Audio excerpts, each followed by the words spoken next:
Ranger.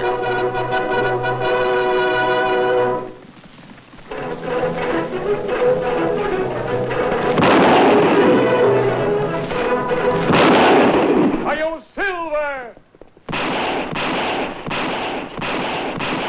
A fiery horse with the speed of light, a cloud of dust, and a hearty hi-yo Silver.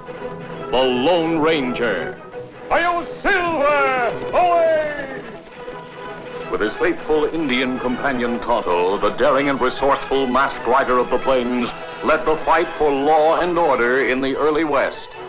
Return with us now to those thrilling days of yesteryear. The Lone Ranger rides again.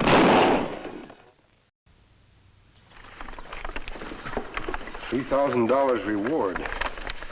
The above reward will be paid by the Board of County Commissioners for information leading to the capture of the person responsible for the murder of Sheriff Richard Lee. Signed, Mrs. Richard Lee, Sheriff. Woman sheriff, Kemo Sabe? We never hear of that before.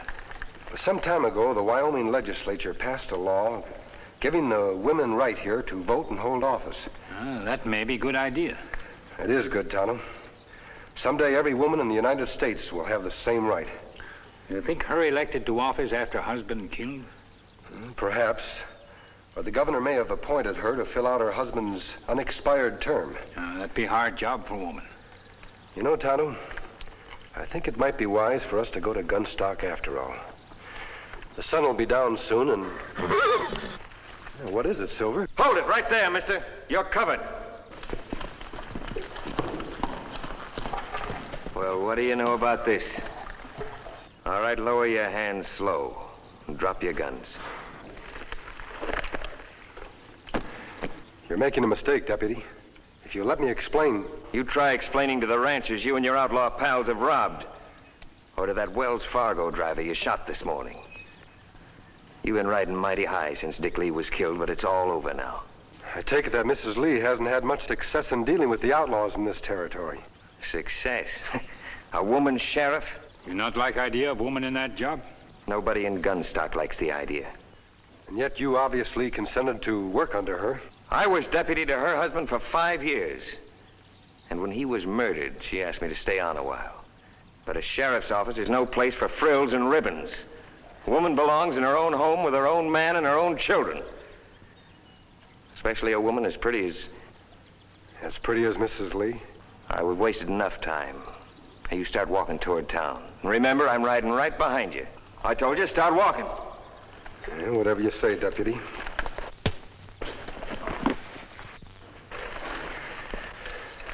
Maybe next time him learn to tie hands of men him capture. Maybe. What we do now?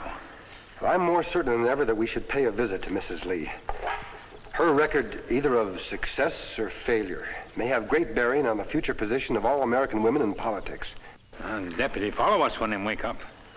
Yes, we don't want him interfering with our plans. He seemed willing to have us walk into town. Do you suppose he'd be willing to do the same?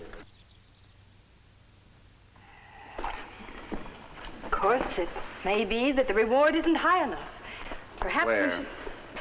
I wonder if you realize what this job has been doing to you lately. You're wearing yourself out trying to find those devils who killed your husband. I've got to find them, Mr. Harrison. I want to see them punished. I want that more than anything else in the world.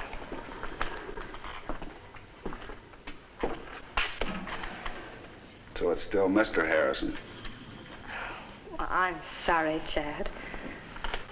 Claire. I realize what your husband meant to you, but it's been almost a year now. It seems a little foolish for two lonely people to go on being lonely.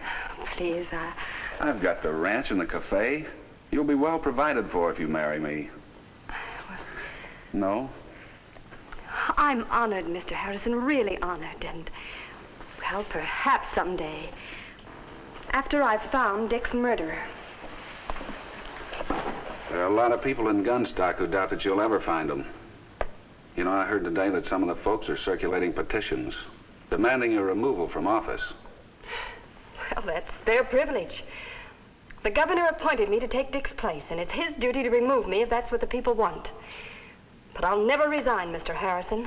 Not for any reason. All right, it's your decision.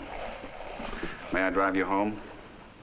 Thank you, but I have some old reports of my husband's I want to go over. Then I'll bid you good night. Good night, Mr. Harrison.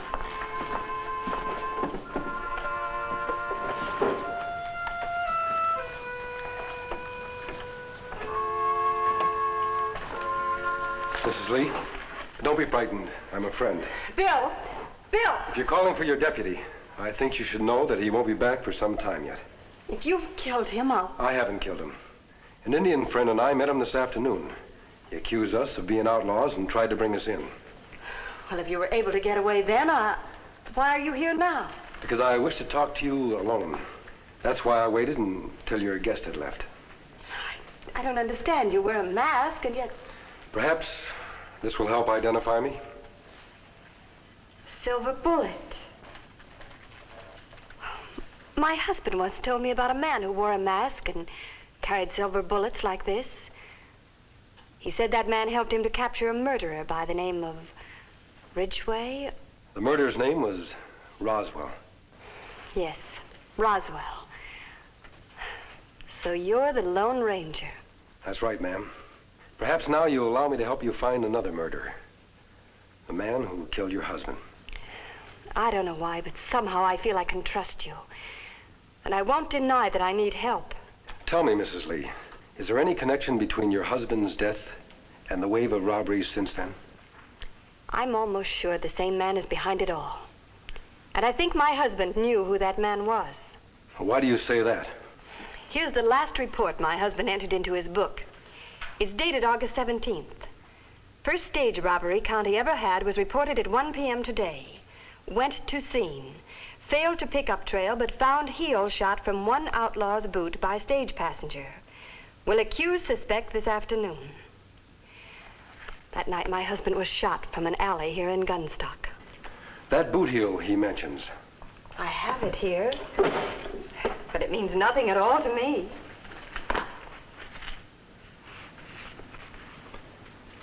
That's curious. Mrs. Lee, do you know any Indians around here working as cowboys who wear boots? I've never noticed. Look here. See how even the wear is? Yes. Well, nearly all white men, when they walk, hit the ground with the back edge of their boot heel. That part shows the most wear.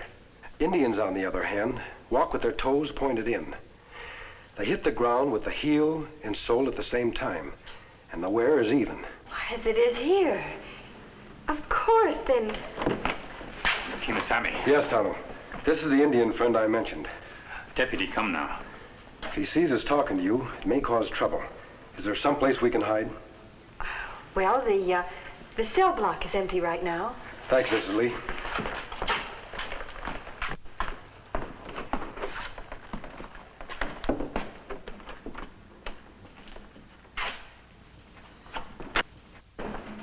Well, where have you been? It's a good question. I happened to stumble across an Indian and masked man on the Powder River Trail. Masked man got the jump on me, and when they came to, my horse was gone. But that's not the point. If I'd had any help, he wouldn't have gotten away from me in the first place. You had a 10-man posse when you went after those men who robbed the stage this morning? I had 2 bartenders, 1 barber, and 7 bums off the street. Well, I've tried to get more full-time deputies. Full-time deputies? There's not a man in this town outside myself crazy enough to work for a female sheriff. No? Then maybe you'd like to resign, too. You haven't been much help lately. Oh, now look! No, you look. Do you see this heel? After nearly a year, I finally learned that it probably came from the boot worn by an Indian. You were supposed to have had some experience in these matters. Experience? You're the sheriff, not me. I didn't like the idea when you were appointed, and I don't like it now. You're through, Bill. Through? Your gun and gun belt are county property. Now, wait. Leave them here with your badge.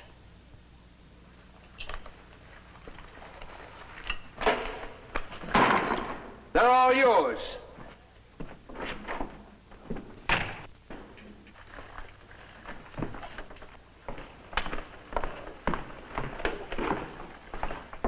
I'm sorry the deputy felt that way. That's all right. I don't need him. But what do we do now? First of all, I think we'd better keep an eye on the deputy. If he spreads word around town that he's been fired, it might occur to the leader of the gang, whoever he is, that a sheriff's deputy might be a good person to do business with. Me keep eye on him, Kemo Sabe. Good. Also, try to find out if there are any Indian cowboys working in the neighborhood. I'll make camp in the grove of trees south of town. We'll meet later. I'll contact you sometime tonight. All right. Good night, Mrs. Lee. Good night.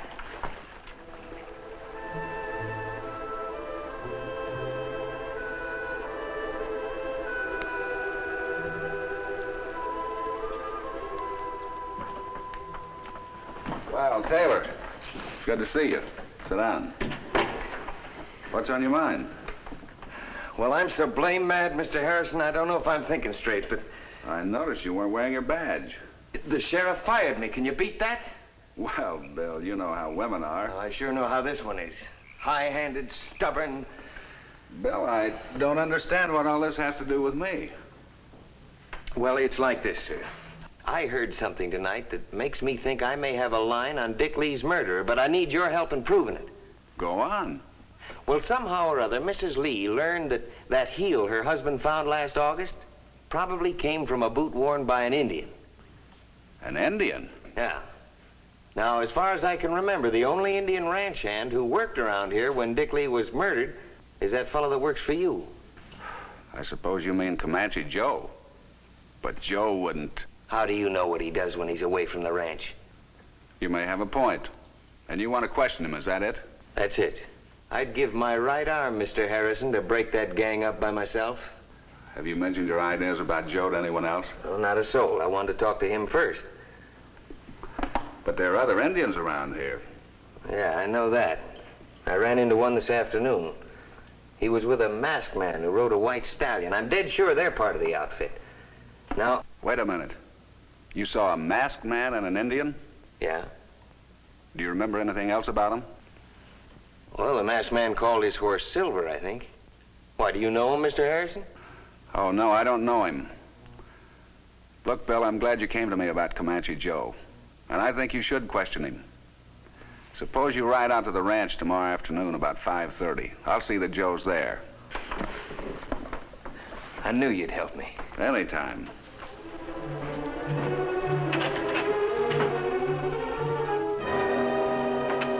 Smitty, come in here.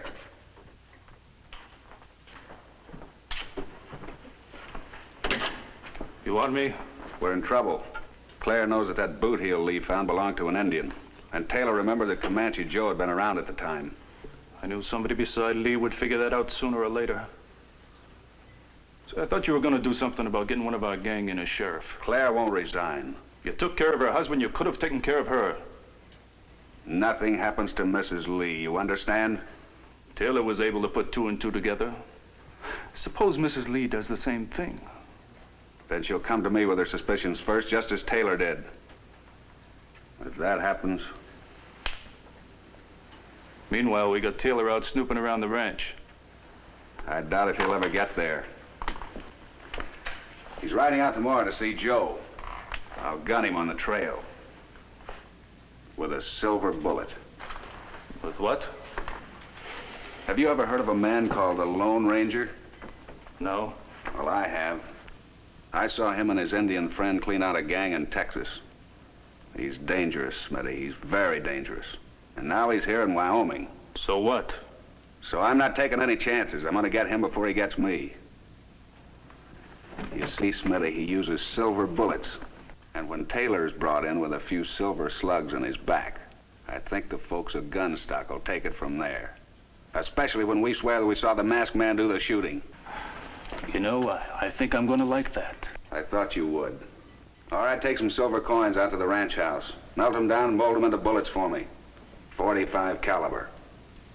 All right, get going.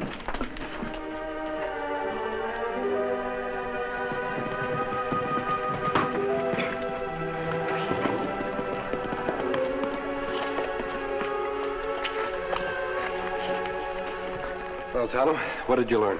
Me follow deputy till him go home, Kemo Sabe. Him talk to only one man in town. Cafe and ranch owner named Harrison. Did you hear what was said? Deputy say him want to talk to Indian cowboy who work on Harrison Ranch. Fellow named Comanche Joe. Him only ranch hand around here when Sheriff Lee killed. I see. Harrison tell deputy to come to ranch tomorrow afternoon at 5:30.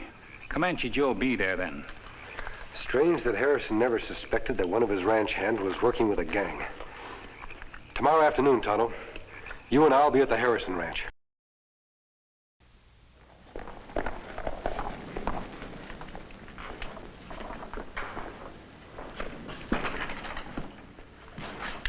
Well, it's about time you were getting here. What have you been doing? I wanted to make sure these silver slugs fitted tight in their cases. How do they look? They'll do. Where's Comanche Joe? He and the boys are over in Horse Creek.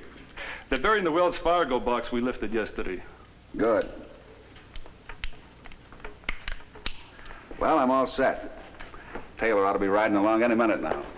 Good luck. I'll wait here. Right.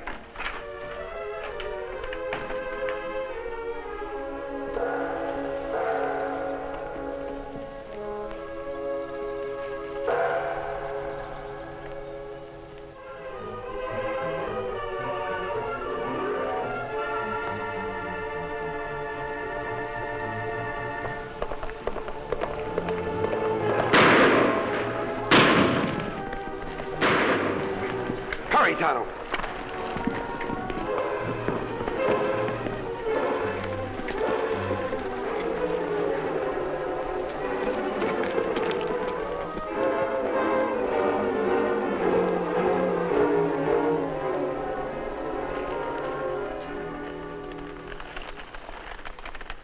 Him dead, Kemo Sabe?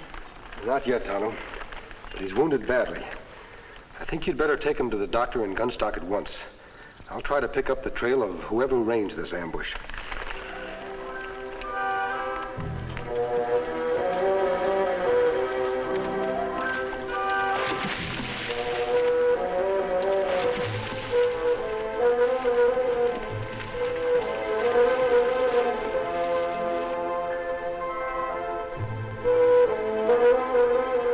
You'd better not spend any more time looking for the trail, big fellow. Tonto will be waiting for us in town. Let's go.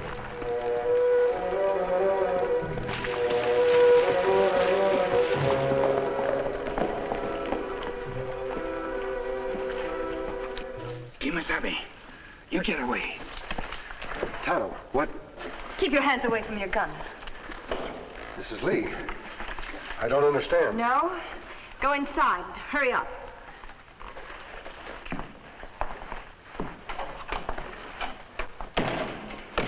Drop your guns.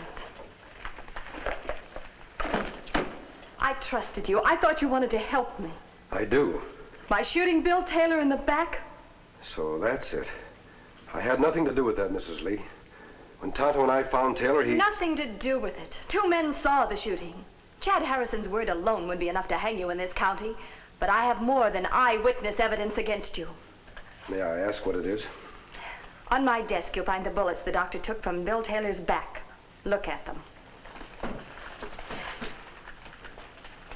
Silver. Yes, silver. And you're probably the only man in the West that fires those kind of bullets. If Bill dies... He's still alive? By some miracle, yes. I wanted to stay at the hospital with him, but Mr. Harrison thought I ought to come here in case you tried to join your Indian friend. Harrison isn't alone with Taylor, is he? Alone? Well, not exactly. The other witness against you, a man called Smitty, is there too. And the doctor, of course. Mrs. Lee, it's vitally important you listen to exactly what I have to say. Bill Taylor's life may depend upon it. First of all, these slugs didn't come from my guns. Mister, your belt is filled with silver bullets like that, so don't... The silver in my bullets is pure silver. These slugs are different. Compare them yourself. Yes, I can see the difference. The bullets taken from Taylor's back were silver alloyed with another metal, possibly made from silver coin. Certainly they were made for the purpose of framing me. Framing you? Last night, Tonto overheard Taylor making an appointment with Harrison to question one of his ranch hands about the boot heel your husband found. At 5:30, on his way to keep that appointment, Taylor was shot. Now, Tonto and I would have no reason on earth to harm him. But Harrison, on the other hand... Are you accusing Chad Harrison of attempted murder? I believe at least he should be questioned. I couldn't do that. Then let me do it. Return my guns and put Tonto and me in an unlocked cell. Then invite Harrison to identify us. I think I can force a confession from him. No man who was ever sheriff would consider such a proposal. All right, I'll do it. You've done a brilliant job, Claire. Absolutely brilliant. I have the masked man and the Indian in a cell together. Follow me.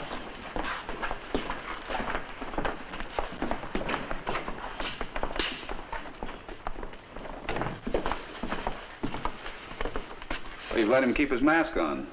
Certainly. You said he had it on when you saw him before. How could you identify him without it? Well, you're right, of course. And that is the man who shot Taylor, don't you agree, Smitty? That's him, all right. Well, Claire, What's that? Put up your hands. Both of you. Tonto, get their guns. What kind of a childish trick is this? Check this gun, Tonto. This is outrageous. Gun not have silver bullets, Kemo Sabe. So you got rid of them, Harrison. I don't know what you're talking about. Tonto, see what Smitty has in his pocket. You can't. Keep your hands up. Silver bullets, Kemo Sabe. So you were the one who shot Taylor. Nobody's railroading me for this. Shut up, Smitty. You've said enough. Don't be a stupid idiot all your life. Stupid, am I? Or maybe I made them, but I didn't use them. Harrison here shot Taylor. I think I've heard enough. Drop your guns quick. Good work, Mr. Harrison. I didn't want it to end like this, Claire.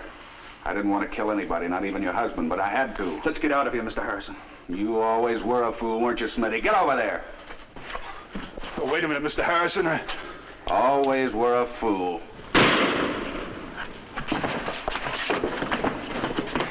Tonto, take care of the wounded man. Stand still, you devil.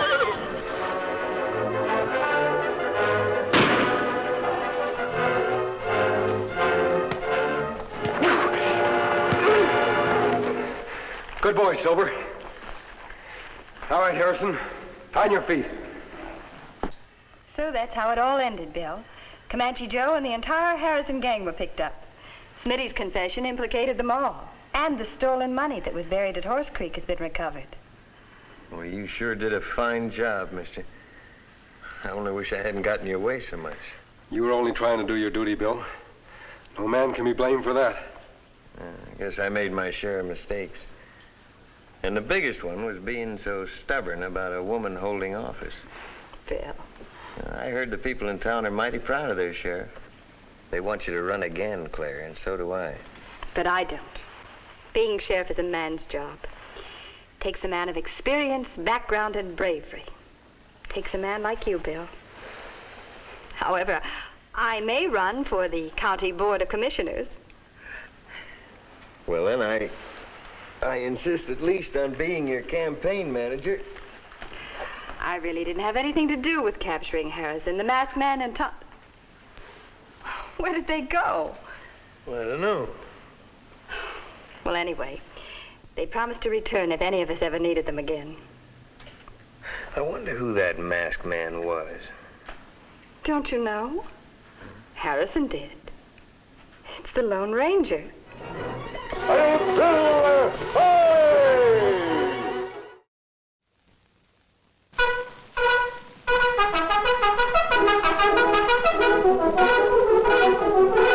The Lone Ranger.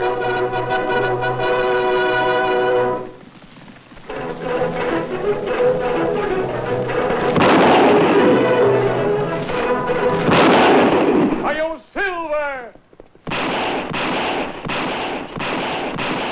A fiery horse with the speed of light, a cloud of dust, and a hearty hi-yo Silver. The Lone Ranger. Hi-yo, Silver! Away! With his faithful Indian companion Tonto, the daring and resourceful masked rider of the plains led the fight for law and order in the early West. Return with us now to those thrilling days of yesteryear. The Lone Ranger rides again.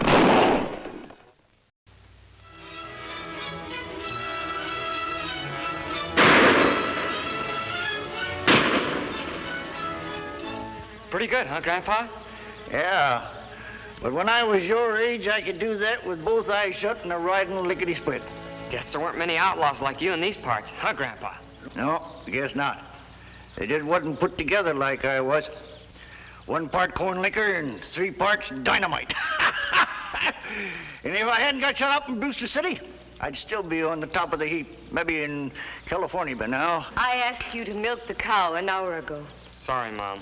I don't like to nag, son, but I can't do everything myself. All right. Before you go, let me have that gun. Yes, ma'am. Yeah, I better take that. It's empty now, but you being a woman, you're still liable to hurt yourself. Dad, we've been living here with you on the farm now for 6 months, and we're grateful to you for helping us out. But why can't you leave the boy alone? Stop putting a gun in his hand. What's wrong with teaching a young one to shoot straight? You're not just teaching him to shoot straight. You're filling him full of wild tales, egging him on to a life of crime. Adventure. I don't care what you call it. It's still crime. Leave him alone. Leave him alone. Leave him alone. That's all I hear from morning till night. Haven't you got any other topic of conversation? Shelby's all I think about. All I worry about. I don't want him to be like you, loafing all the time, getting a lot of crazy ideas. Why don't you help him develop a sense of responsibility? Who to? A bunch of pigs and chickens? Trouble with you, Elizabeth, is you haven't got any imagination. You're just like that woman I married. That's why my son turned out to be a jellyfish. Well, it's going to be different with him.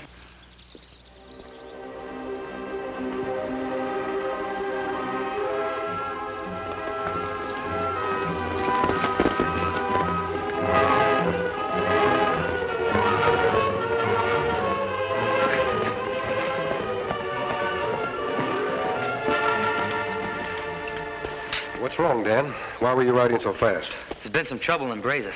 What kind of trouble? Well, I stopped by the post office to see if there was any mail from Tonto. When I came out, I found out that 2 bandits had robbed the bank, murdered a guard. Did anyone recognize the killers? Yes, sir. They were Moose Miller and Pecos Smith. Miller and Smith. I remember Tonto telling me about them before he left for his tribe's council meeting. Dan, Miller, and Smith are wanted by half the sheriffs in this area. Do you know which direction they took? They rode west. You come back with mighty important information. When you have the Lone Ranger for an uncle, sir, you learn to do that. While Tonto's away visiting his Indian friends, you may learn a lot more. Let's see if we can pick up the killer's trail. Come on.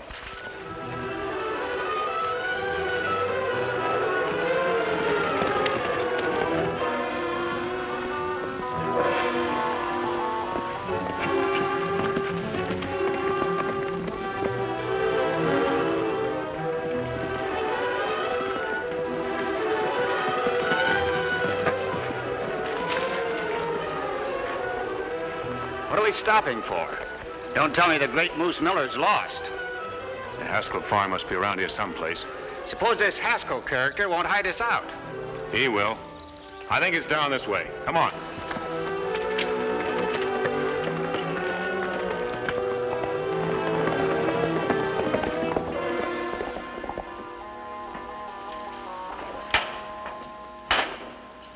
Here are some hot biscuits, son. Thanks, Mom. Grandpa, you never did tell me what happened in Brewster City. Well, your mom don't like for me to talk about it. Brewster City was his Waterloo. If that means you gopher I was working with have been smart, we'd have got away without a scratch. If the law hadn't caught you in Brewster City, you'd have been caught somewhere else. You're wrong, woman. By now I'd be in California, living off the fat of the golden land. What were you after in Brewster City? Oh, about 5,000 in gold. Gosh. Oh, it wasn't just the money I was after, boy. It was excitement. Yeah, I know. Never had any excitement. Grew up in this self-same farm just like you, milking the cows, feeding the pigs. But always looking off to the hills. And never seeing what was on the t'other side. Just plumb tied me up in knots. But one day I joined up with a bunch of hustlers. Ornery pack that ever rode out of Texas. And from that day, boy, the world was my oyster until... I bet. Shelby, you haven't finished your supper. Can't, Mom. I'm in a hurry. I thought you were going to do your schoolwork tonight. Not tonight, Mom.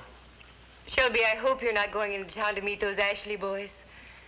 Please, Mom, don't start that again. I've told you how I feel about Tom Ashley. You know the kind of reputation he has. Excuse me, Mom. I'm in a hurry. Shelby! Oh, lay off the kid. You don't care what happens to him, do you? He can run around with the Ashley boys, get into all kinds of trouble, fail in his schoolwork. It just doesn't matter to you. Oh, shucks. Shelby's old enough to look out for himself. I want to read you something. Huh?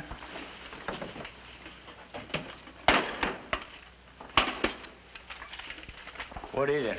A theme Shelby wrote when he was in the 5th grade. It's called The Most Important Man in the Whole World. Listen. My grandpa is the most important man in the whole world. He's not afraid of anybody. He is big and strong and honest, like George Washington, who was our first president. When I grow up, I want to be like him, so he will be proud of me. Shelby's always wanted you to be proud of him, ever since he was a little boy. I thought his devotion to you would do something to you inside. Would turn you into something he could look up to and admire. But I was wrong.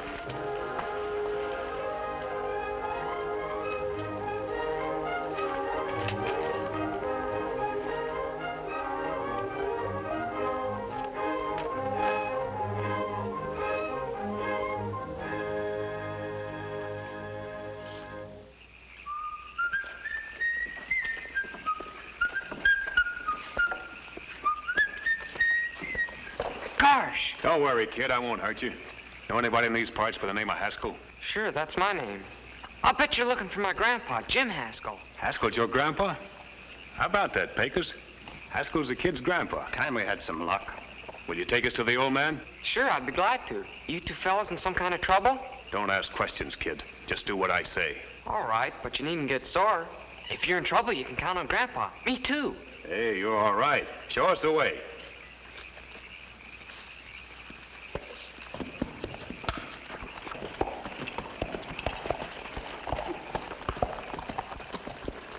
The ground is getting mighty hard underfoot, sir. Yes, Dan. Looks like we'll lose the trail soon. It seems to go south from here. Did you ever hear of Jim Haskell? Haskell? Yes, I think so. I seem to remember you telling Tonto he was a gun runner, an outlaw, about 15 years ago. That's right, Dan. He was wounded in a holdup, spent some time in prison, then retired on a farm not far from here. I knew his son. He was a fine man. Do you think the killers went to Haskell for help? And it's possible. We better check that first before we do anything else. I understand Haskell turned over a new leaf, but I may be wrong. Let's go. I'm hungry enough to eat hay. What's taking the old guy so long? Something tells me we shouldn't have come here. All right, pipe down. Here he comes now. Turn that light down.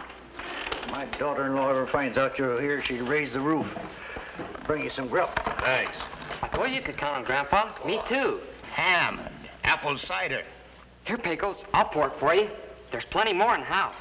Hey, Moose, the kid's all right. Grub sure is good. Yeah, my mom's a swell cook. But you don't like strangers, is that it, kid? No woman likes stranger folk hanging around. That all you want? Just the grub? We was figuring on sticking around for a day or two. Sure, that's all right, isn't it, Grandpa? I don't know. Don't have to worry. There's a loft. We'll keep out of sight. What about them horses? I'll take him around back of the barn. Mom will never see him. I don't know. I want to have a talk with these fellas, Shelby. You get on the outside. What do you want to get rid of me for? Ah, let the kid stay. Do as I say, son. Take care of the horses. Oh, all right. Now, just what kind of trouble are you fellas in? What's the matter, Haskell? You getting nervous in your old age? No, but when I give bed and board to a couple of flea-bitten range folks, I like to know what I'm letting myself in for. How about letting yourself in for some of this? Gee whitters. You must have stuck up a bank. He may be old and nervous, but he isn't stupid. Let us stay here for a day or two, and I'll double this when we leave. Then it was a bank, huh? Over to Brazos. We plugged a guard. Keep your mouth shut, Pecos. Oh, what do you say, Haskell? Yeah, take back your money. What's the matter? Don't you like the smell of this stuff anymore? Oh, sure. But I don't want to be paid for doing a favor for a couple of fellas. Just make yourselves to hum.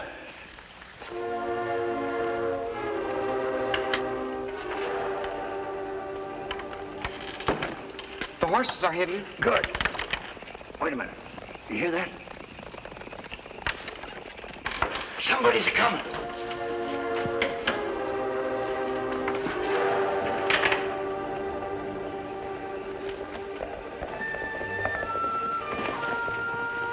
Put up your hands, mister. And you too. I'd advise you to put that gun away. And I'd advise you to do as I say. All right, if you insist. You're Tom Haskell's son, aren't you? That's right, I am. You're Jim Haskell, Tom's father. Suppose you let us ask the questions, mister. Now, who are you? And how come you're wearing a mask? It's a long story, son. But I can assure you I'm on the side of the law. Yeah? Well, what's your business? If you put that gun away, I'll tell you why my friend and I have come here. I think you'd better tell us first. All right, Mrs. Haskell. My friend and I are on the trail of two killers, Moose Miller and Pecos Smith. They robbed the bank in Brazos this morning and shot the teller in cold blood. We followed their trail as far as Granite Peak, and then we rode here to find out if you'd seen them. What makes you think they'd head for this place? You know the answer to that question as well as I do, Haskell. Put that gun down, Dad. What's wrong with you, Elizabeth? Mom, he's lying. These men are dangerous. Somehow I don't quite believe that. Put the gun down. Thank you, ma'am. Dad, those men haven't been here, have they? I haven't seen anybody. Shelby? Gosh, Mom, you don't think Grandpa and I would help out a couple of killers, do you? No, son. No, of course not. Did you notice any strangers in town? I haven't been to town. Nobody's been anywhere, mister, not for a couple of days. So why don't you stop asking questions? We don't know anything about those men you're after. You heard what my son said? Yes, ma'am. Then perhaps you'll go now. You've no business here. Really no business at all. Sorry, Mrs. Haskell. Bye.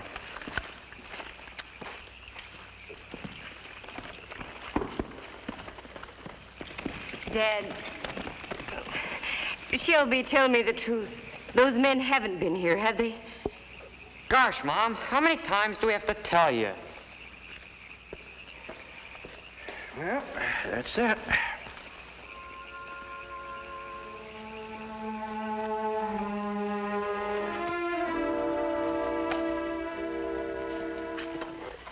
It's not safe to hide the money here any longer. We've had trouble with that masked man before. I don't like this. What are you worrying about? They're both gone. Or maybe you think they're coming back. Either that, or if they spread the word they trail us to Granite Peak, we'll have a dozen posses on our backs. Go after them, Pecos. Me? Go after them alone? You heard me. Why don't we both go? Because I don't trust the old man any longer. Not after the way he refused our money. You figure he's thinking about turning us over to the law? I don't know. But as long as we're holed up here, I'm going to keep an eye on him. Now get going.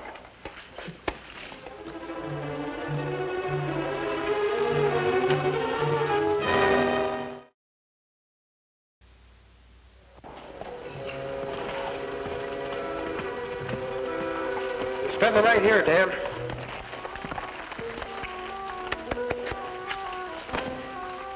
You know, sir, the boy said nobody'd come or gone for 2 days, but he seemed mighty nervous while we were talking to him. It was almost as though he were trying to get us away from the barn. Yes, I noticed that too. Maybe the killers were hiding there. I don't know. Mrs. Haskell believed her son was telling the truth. She's a fine woman, Dan. I only hope we can catch the crooks without involving the boy. I hope so too, sir. But what if the boy is like his grandfather? And what if he lied? The crooks can't slip through our fingers. I know this territory. This trail is their only avenue of escape. We'll take turns standing guard just in case they leave the farm.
Consider yourself lucky that I didn't. Where's your partner? He must still be at the Haskell farm. All right, Dan, get some rope and we'll tie him up. Then we'll ride to the Haskell farm and get Moose Miller. Right.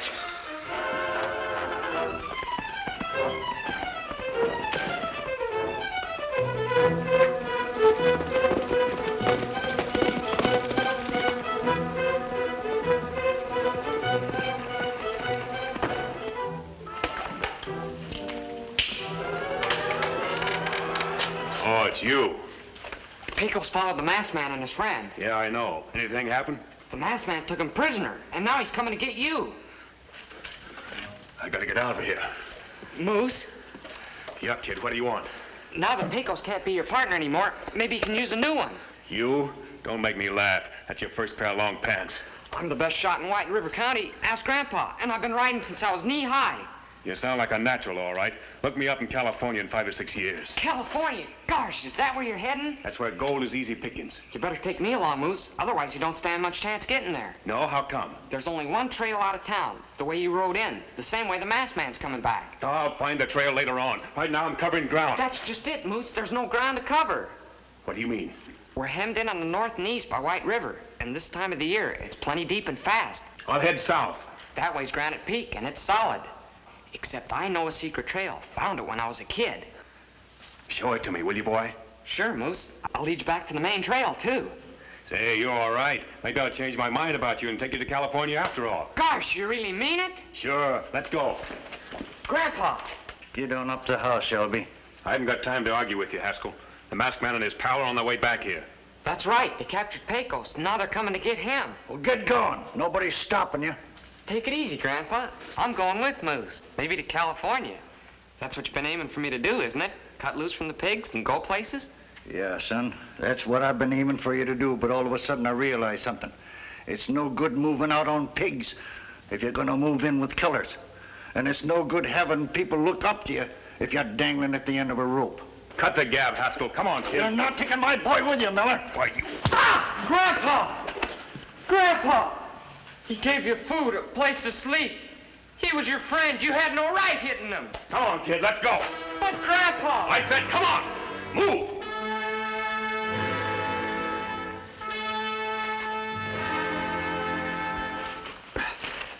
All right, get going. Get on your horse. Hurry up.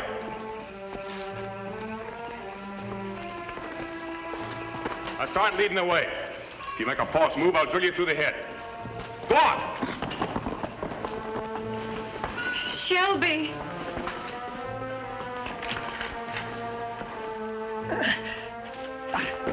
Shelby. Shelby!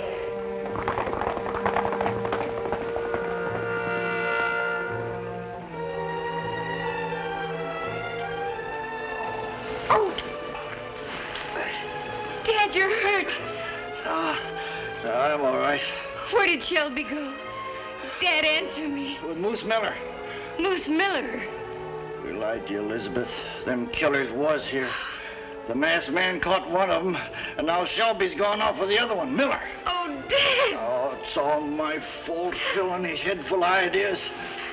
I'm going to town and get the sheriff. It's the masked man and his friend.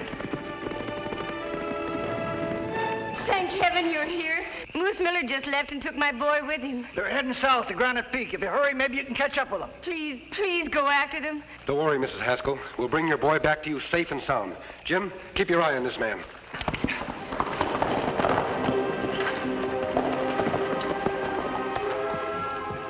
Go on, kid.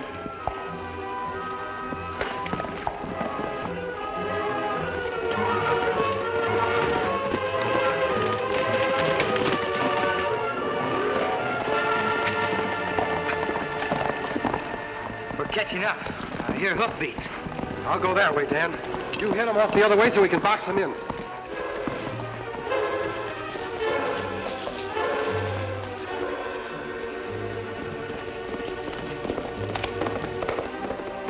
Don't try anything funny. I'm not, Moose. Honest. I've never tried to find my way before at night.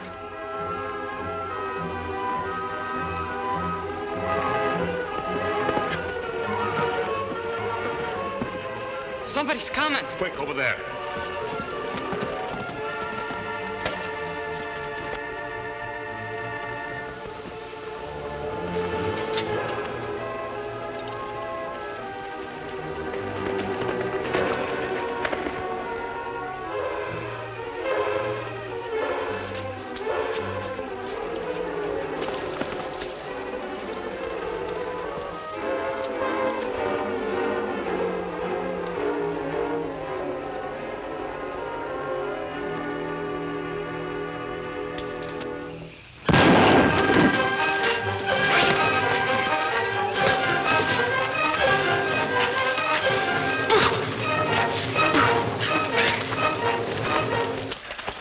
Sir? Yes, Dan.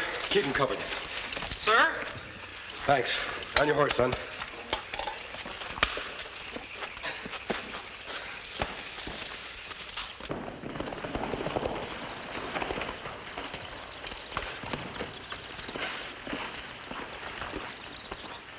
Everything is under control, Mrs. Haskell. The sheriff has the 2 killers under lock and key. The bank is sending a courier to pick up the stolen money. You sure you haven't overlooked something, mister? I'm not so sure. You don't have to worry about me, mister. Honest. Now, the kind of a grandpa I'm going to be from now on. As Elizabeth said, I was always filling Shelby's head full of wild tales, trying to live my life all over again through him. I didn't stop to think that maybe I might be leading him up the wrong trail.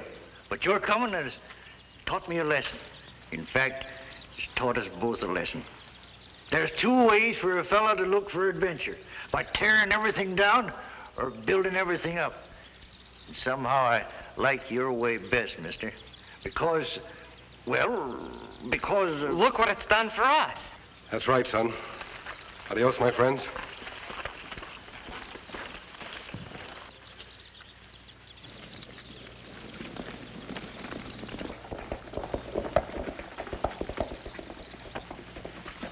Gosh, Mom, I wonder who he is.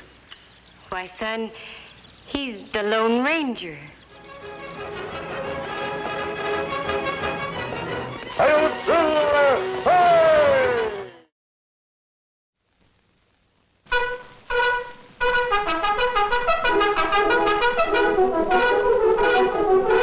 The Lone Ranger.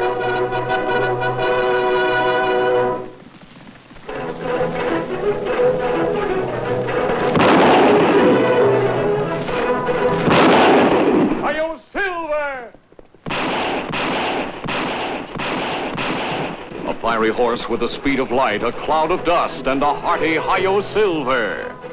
The Lone Ranger. Hi-Yo Silver! Away! With his faithful Indian companion Tonto, the daring and resourceful masked rider of the plains led the fight for law and order in the early West. Return with us now to those thrilling days of yesteryear. The Lone Ranger rides again.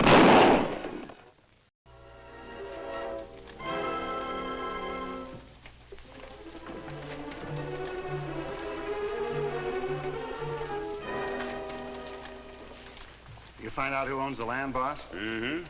Somebody named John Thorpe. Suppose he'll want to sell. No reason why he won't. Unless somebody tells him he's sitting on a fortune in copper. And I sure don't plan on telling him.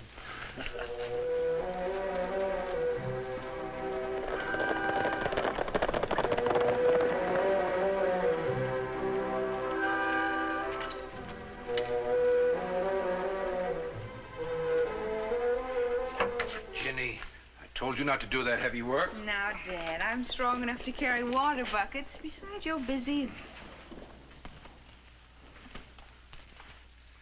Welcome, friends. I'm looking for John Thorpe. Might you know where we could find him, preacher? Why, I'm John Thorpe, and this is my daughter, Virginia. I'm not used to hearing my full name like that. I've been called Brother John now for almost 15 years. You two here alone? Well, yes. Is there something we can do for you, gentlemen? I'm afraid you're a bit early for services. We won't be ready for a day or two yet. Look, preacher, we're not here to get religion. This is a business trip. Dad. It's all right, my dear. There's nothing to be frightened of. Now then, gentlemen, you said something about business? Mm-hmm. We're interested in this property, and record says you own it. That's right. But I don't intend to sell it. I have big plans for this piece of land. So have we, preacher. And we're prepared to pay you plenty. Well, just why does this property interest you so much, Mr. Dillon, Miss. Crane Dillon. Looking for a place to settle down. This kind of strikes my fancy. Well, I'm sorry, Mr. Dillon, but there are other spreads in the area. I'm sure you'll find something. Maybe you didn't hear me good enough, preacher. I said I wanted this property. Now, we've made you an offer. I think you better take us up on it. You keep out of this, lady. Maybe you've let my calling sway you, Mr. Dillon. I preach against violence, but sometimes it seems necessary. Now get out of here. All right, get him up. Hang on to him. Now, brother, I'm going to preach you a little sermon, just to teach you I mean what I say. Let him alone. The masked man. Hello, Brother John. Who are these men? Not close friends, obviously, as you can see. Thank you, friend, for your interruption. Look, mister, whoever you are, maybe we could make a deal. The only deal we're going to make is a trip to the sheriff's office. No, my friend. Let them go. But, Dad. Never mind, Ginny. I think Mr. Dillon deserves another chance. Perhaps he's learned his lesson. You're getting a break, Dillon. One I'm not sure you deserve. Now, you'd better leave.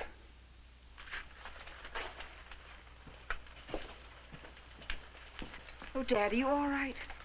I'm just fine, my dear. Thanks to our masked friend. Yes, you certainly did show up just at the right time.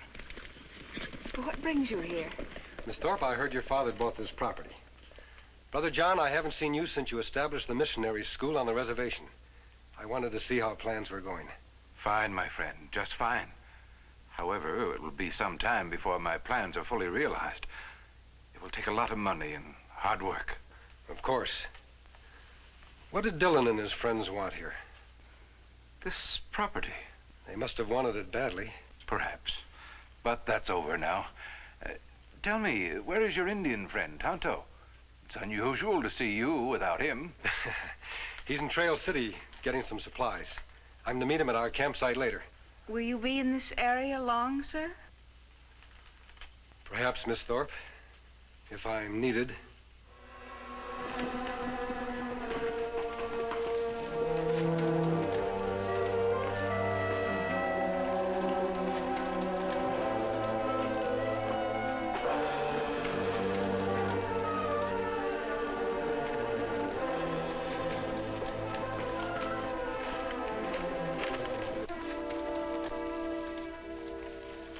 Hey, mister, you dropped paper.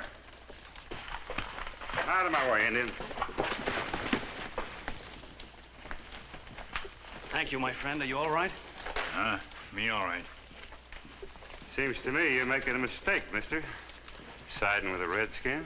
What it seems like to you is not important. Hold it, boys. Reckon my gun will settle this. Ought to warn you, mister. This here's Crane Dillon you're slapping leather with. He's like lightning. Your concern is gratifying, but we'll see how fast he is. You got me cold. I ain't drawing. Who are you, mister? Is it important? Gun as fast as that's plenty important. What did you come to Trail City for? I've got a score to settle with a man named John Thorpe.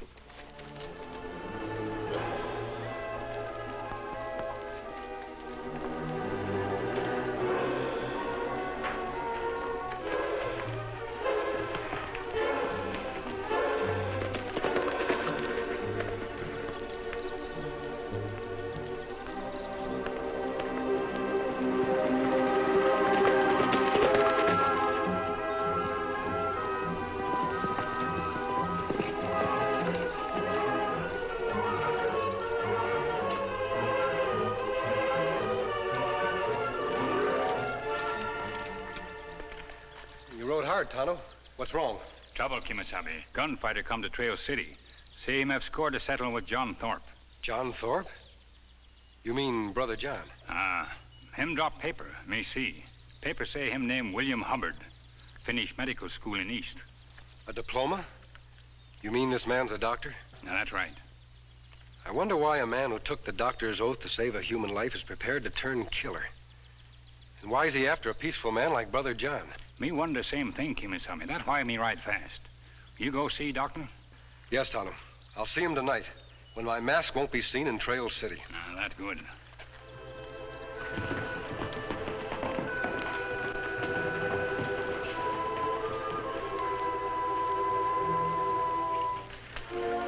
Did you check on the room number? Hotel clerk say room 103.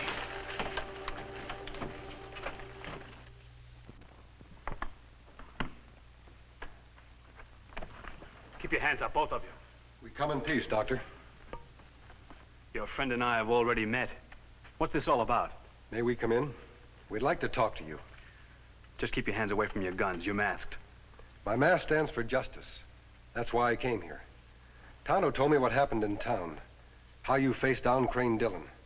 It's hard to believe that a man who'd do that is a killer. What I do is my business. It's no concern of yours. I'm afraid it is, Doctor. John Thorpe happens to be a friend of mine. You're not very careful in choosing your friends. I value his friendship highly. I want to help him and you if you'll let me. Suppose you tell me the story. It wouldn't change things. I'd still like to hear it. All right. It began 20 years ago. I was just a boy living with my father. Thorpe had a ranch near our place. Some of his cattle were stolen. On the basis of flimsy evidence, he accused my father of being the thief. Because of those accusations, my father was lynched. I'm sorry. Later, Dad was proved innocent. I began practicing with guns, waiting for the day I could get my revenge. A lawyer friend of my father sent me some money to put me through medicine. I tried to forget what had happened, but I couldn't. After I finished school, I began my search for Thorpe. It led me here to Trail City. 20 years is a long time, Doctor. Maybe you'll find the man has changed when I take you to him. You know where he is? But I thought... That I want to save him? I do, Doctor. I don't understand. I think you will, Doctor, when you meet John Thorpe tomorrow. Tonto?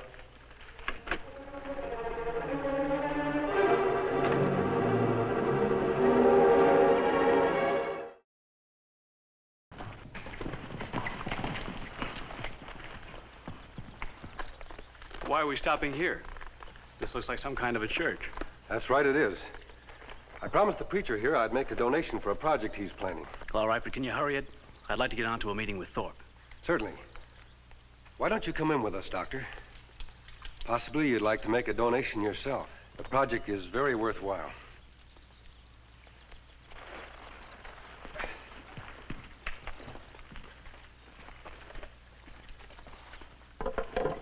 What are you doing?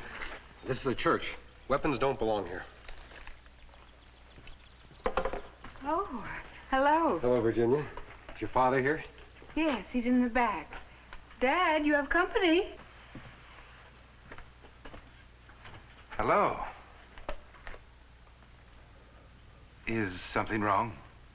Nothing that can't be settled, Brother John. We've brought a friend with us, a doctor. He's just arrived in Trail City. A doctor? I'm honored, sir. We can use a medical man out here. I thought you might tell the doctor of your work here, what your plans are. Why, certainly. I plan to build a home on this very site, a home for orphan boys. You see, Doctor, I once made a terrible mistake. It was 20 years ago. I was the cause of a boy being orphaned. I've never forgiven myself.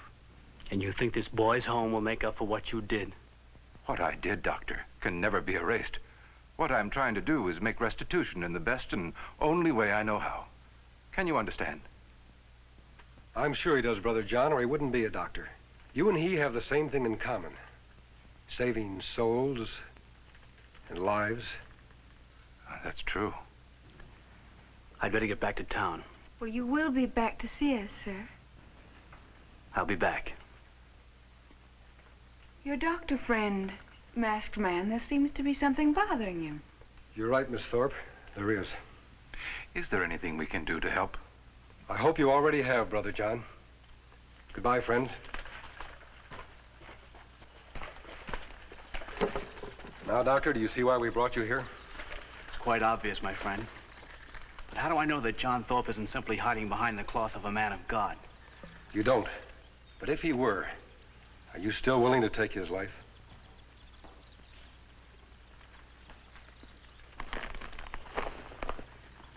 He took my father's.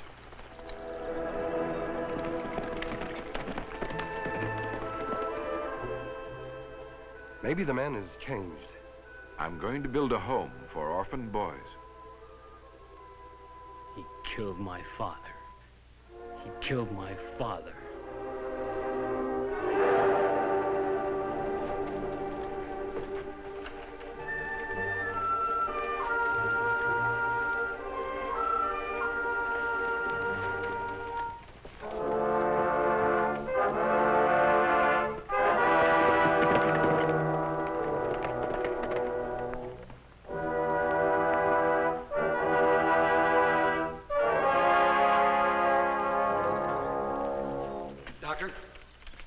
What are you doing here? I've been here since you left.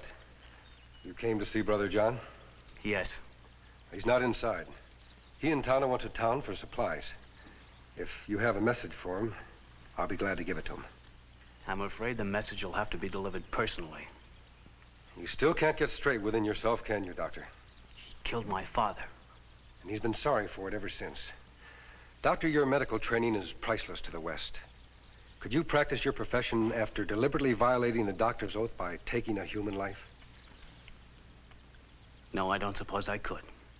And another thing. You've already started to make a reputation for yourself as a fast gun. That may lead to nothing but trouble. What do you mean?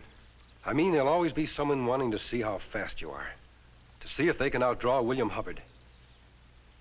You may be fast, Doctor. But believe me, there's someone always faster. I've practiced with this gun for a long time. I don't intend to be a gunfighter. But I honestly believe there's not a man living who can outdraw or outshoot me. You're wrong, Doctor. You can't outdraw me. And I'm the one you'll have to get past if you attempt to kill Brother John. Look, my friend, my argument is with John Thorpe, not you. This needn't be an argument, but just a game to show you how wrong you can be. A game? Yes, called Texas Draw. All you've got to do is to try to shoot the gun out of your opponent's hand. Are you willing? All right.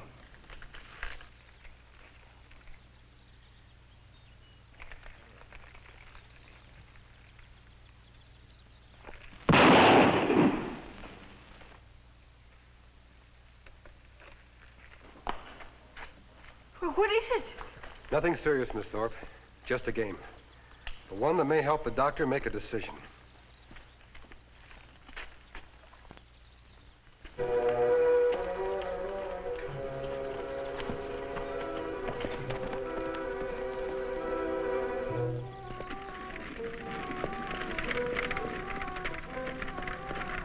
Hello, Dad. Hello, darling.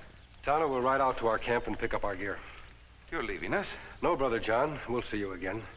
But I'd like you to be on your guard while we're gone. Why, certainly. Silver! Good boy. Good.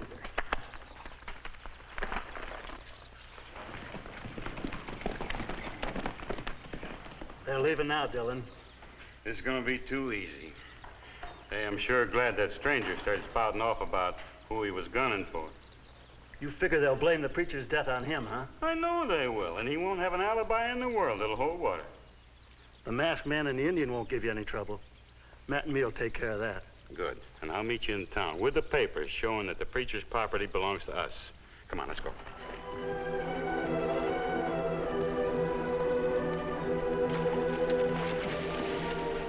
Drink up, big fellow. What is it, Silver? Easy, boy, easy. He senses something, Tonto. Let's look up in the rocks.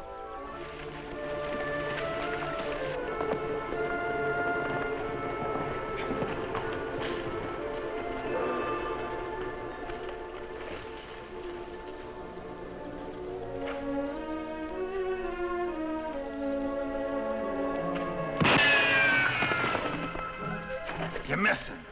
Come on, we'll have to go down after him. Tonto, up in those rocks. Start firing. I'll circle around behind them.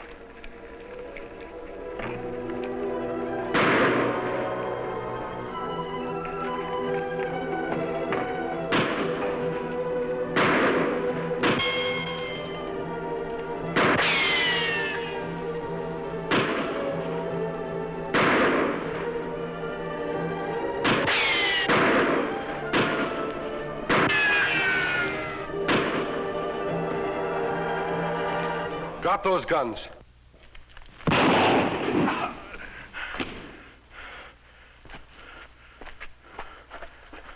You all right, Kemo Sabe? Yes, Tonto. Why you try kill Tonto and friend? Crane Dillon wanted you out of the way. Where's Dillon now? He's out at the preacher's. Why does Dillon want that property? There's copper on it. Tonto, take these two into town and see that they get a cell. I'll meet you later at the church. Me take care of them, Kemo Sabe. We go now. You're a stubborn man, preacher, but you're going to sign over that bill of sale or else.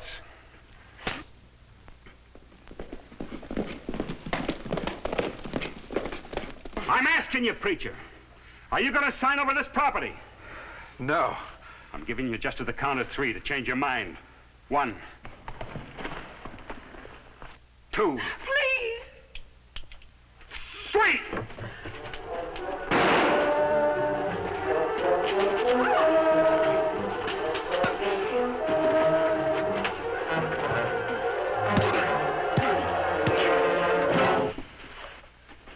Miss Thorpe, Oh, he's hurt badly. I'll tie Dillon up and then ride into town and get the doctor. Can you get him into your living quarters? Yes.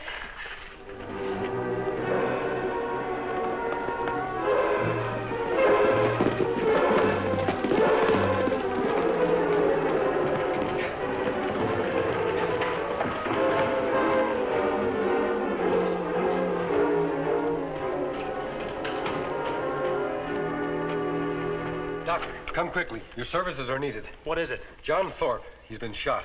And you're asking me to help? You're the only doctor within miles. Please hurry. But... Have you instruments? Yes, in my bag. Get them. Then get to your horse. I'll meet you on the road outside of town.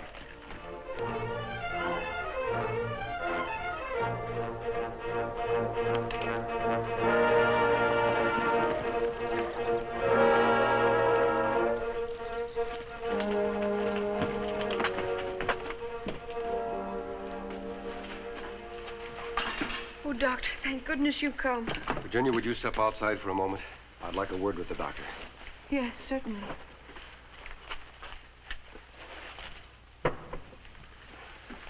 Well, Dr. Hubbard, my guns can do nothing now. What do you mean? His life is in your hands. It's up to you whether he lives or dies. But my father, how can I forget that? He hasn't forgotten it either, Doctor. He's done everything in his power to make it up. Now it's your turn to forgive. It isn't John Thorpe you're working on. It's Brother John.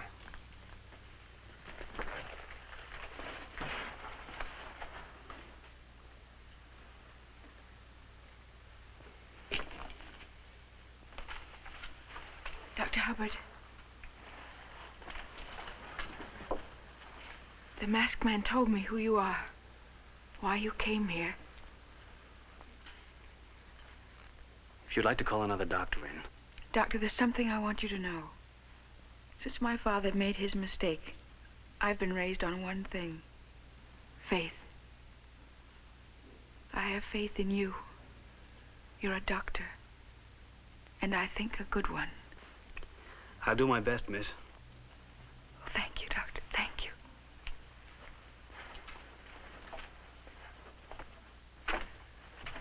What'd the doctor say, Miss Thorpe? Everything's going to be all right. Sheriff had men in jail, Kemo Sabe. And me take Dillon now? Yes, Tonto. And tell the sheriff to hold him. What me say is charge? Attempted murder. You may come in now. Doctor, before we go in, there's something I want to tell you. The masked man asked me to wait until you were through with Father, because he said you wouldn't want it to affect your decision. Yes? It wasn't a lawyer friend who paid for your medical schooling. It was my father. Your father? He asked the lawyer not to tell you for fear you wouldn't accept the money. What a fool I've been.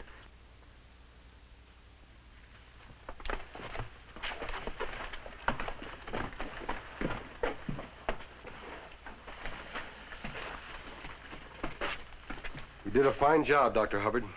Thank you. Brother John, your dream about a boy's home may come true sooner than you think. Your land is rich in copper. That's why Dillon and his men wanted it so badly. The Bible says, "He who maketh haste to become rich shall not be innocent." And, Father, I think we'll have a doctor for the home, too. Fine doctor. Fine man. The doctor and the preacher. We should make a good combination, my boy. I'm sure we will. By the way, Doctor, I never did find out what brought you to Trail City. What was it? I was looking for something. And now, thanks to the masked man, I think I've found it. Why, he's gone. Certainly, my dear.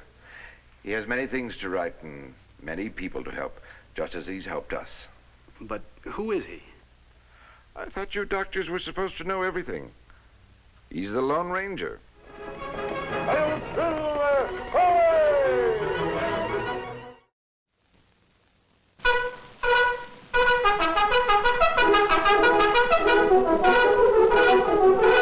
The Lone Ranger.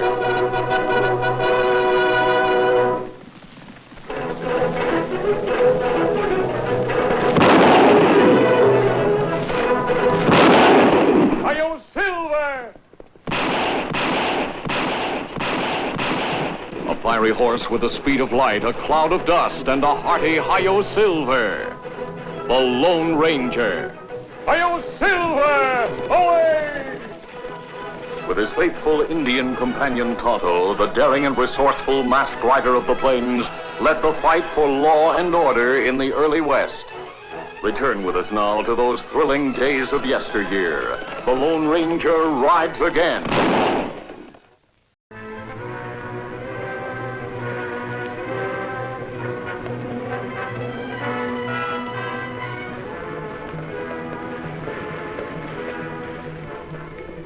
The stage is on its way. It's about time. Yeah, the driver ought to be ashamed of himself. Making the great Lou Compton wait like this. You know, Barney, one of these days I'm gonna get tired of you needling me. When that happens, I'm gonna forget you're my brother now. Why don't you two save it till later? I thought we were out to pick up some easy money. Let's get to work.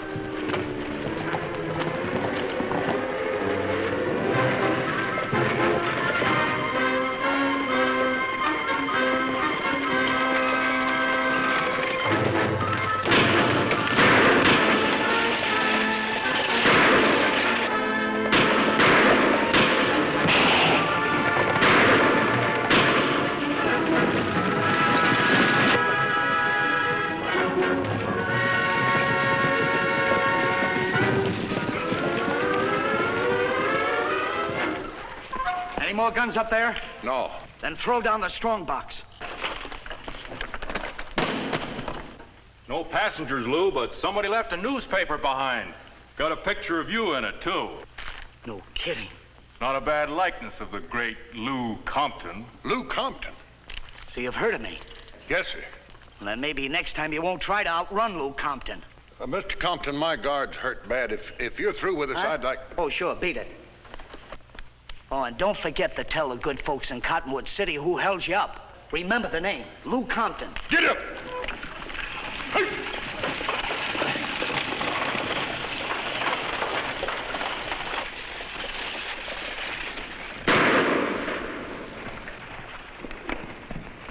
Hey, listen to this. The notorious Lou Compton, wanted by law officers from Kansas to California, has now compiled a worse record of murders than even Billy the Kid himself. How about that? Not a bad haul. Let's get out of here. Now, don't rush us. Maybe that story continues on page 2. And we wouldn't want our hero to miss it. Go ahead, brother. Draw. Come on, let's go. How about that?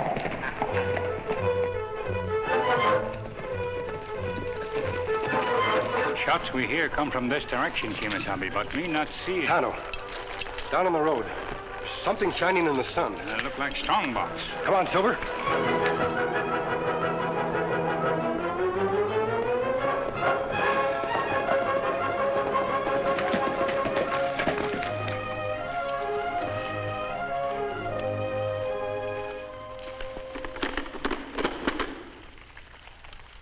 Tonto, this lock has been smashed by a bullet. Heavy wheel marks show stagecoach stop here. Also hoof prints of 3 horses. You think Compton gang do this? Seems likely, Tonto. From all reports, the Comptons have taken this territory over completely. Tracks be hard to follow on hard ground beyond road. What we do? I'll follow the tracks as far as I can. You continue on into Cottonwood City. See what you can learn from the sheriff and the stagecoach driver there. We'll meet at camp later.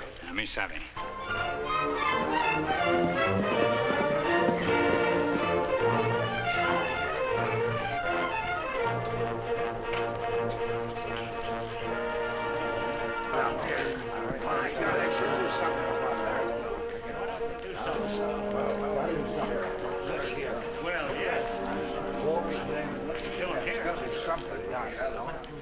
It's time we did something about this, men. And right now, I'm going to tell you... No, it's all over, folks. It's all over. The guard's been taken to the hospital, and the driver here has given me all the facts. So there's nothing any of you can do about it. Well, there's something I can do about it, Sheriff. I can just move my family out of this territory before we're all murdered in our beds. Now, take it easy. Calm down, will you? I can assure you I'm doing everything in my power to capture the Comptons. But you all know as well as I do that their hideout is in the mountains, on the other side of the county line. I have no authority to go... What do we care where their hideout is? They do all their thieving and their murdering right here. And I don't aim to risk my life and money any longer. He's right, Sheriff. I've been driving stage in this part of the country for more than 5 years. Well, as of now, I'm quitting. And I'm not coming back until Lou Compton and his brothers are behind bars. You're right.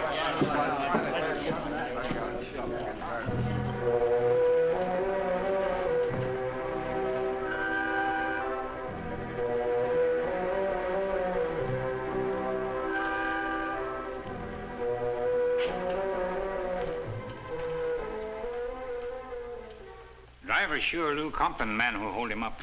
Yeah. Yeah, he was sure. You not seem worried like other people here. Probably because I don't have anything to lose. You live in Cottonwood City? No. No, I live in a little shack down at the end of Boot Hill Road. Why'd you ask? Let me just wonder. That strange tattoo. Picture of gun with initials FD below. I don't see anything strange about it. Once long ago, me see tattoo like that. It mark a famous man. Well, I'm not him, you understand? No matter who he was, I'm not him. I'm nobody. It's nobody.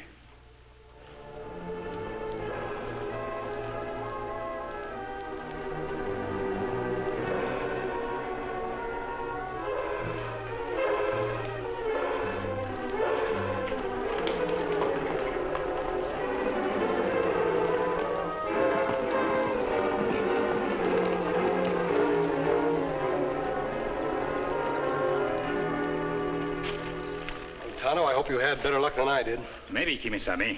You not able to follow tracks? No, they disappeared into a stream about a mile away. What did you learn in town? Stage driver say Lou Compton man who robbed him. People in Cottonwood City frightened of gang. That's why Lou Compton and his brothers must be stopped. Tonto, this area could be one of the richest in the West.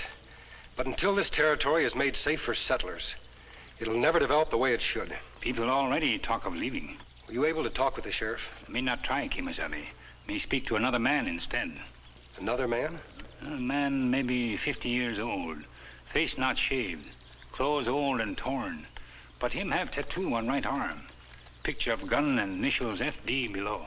FD? Are you certain of that? Many year ago, me see same tattoo, Kemo Sabe. On arm of Marshal Frank Dean. Yes, I remember you speaking of it. It sounds incredible, Tonto. I understood that Frank Dean was killed 3 years ago. In Wyoming, wasn't it? When him marshal in Carterville. I wonder why one of the greatest peace officers in the West would allow everyone to think he was dead. Were you able to find out where he lives? Him say him have little shack at end of Boot Hill Road. Tonto, if this man really is Frank Dean, He should be able to give us tremendous amount of help in tracking down the Comptons. Let's pay him a visit.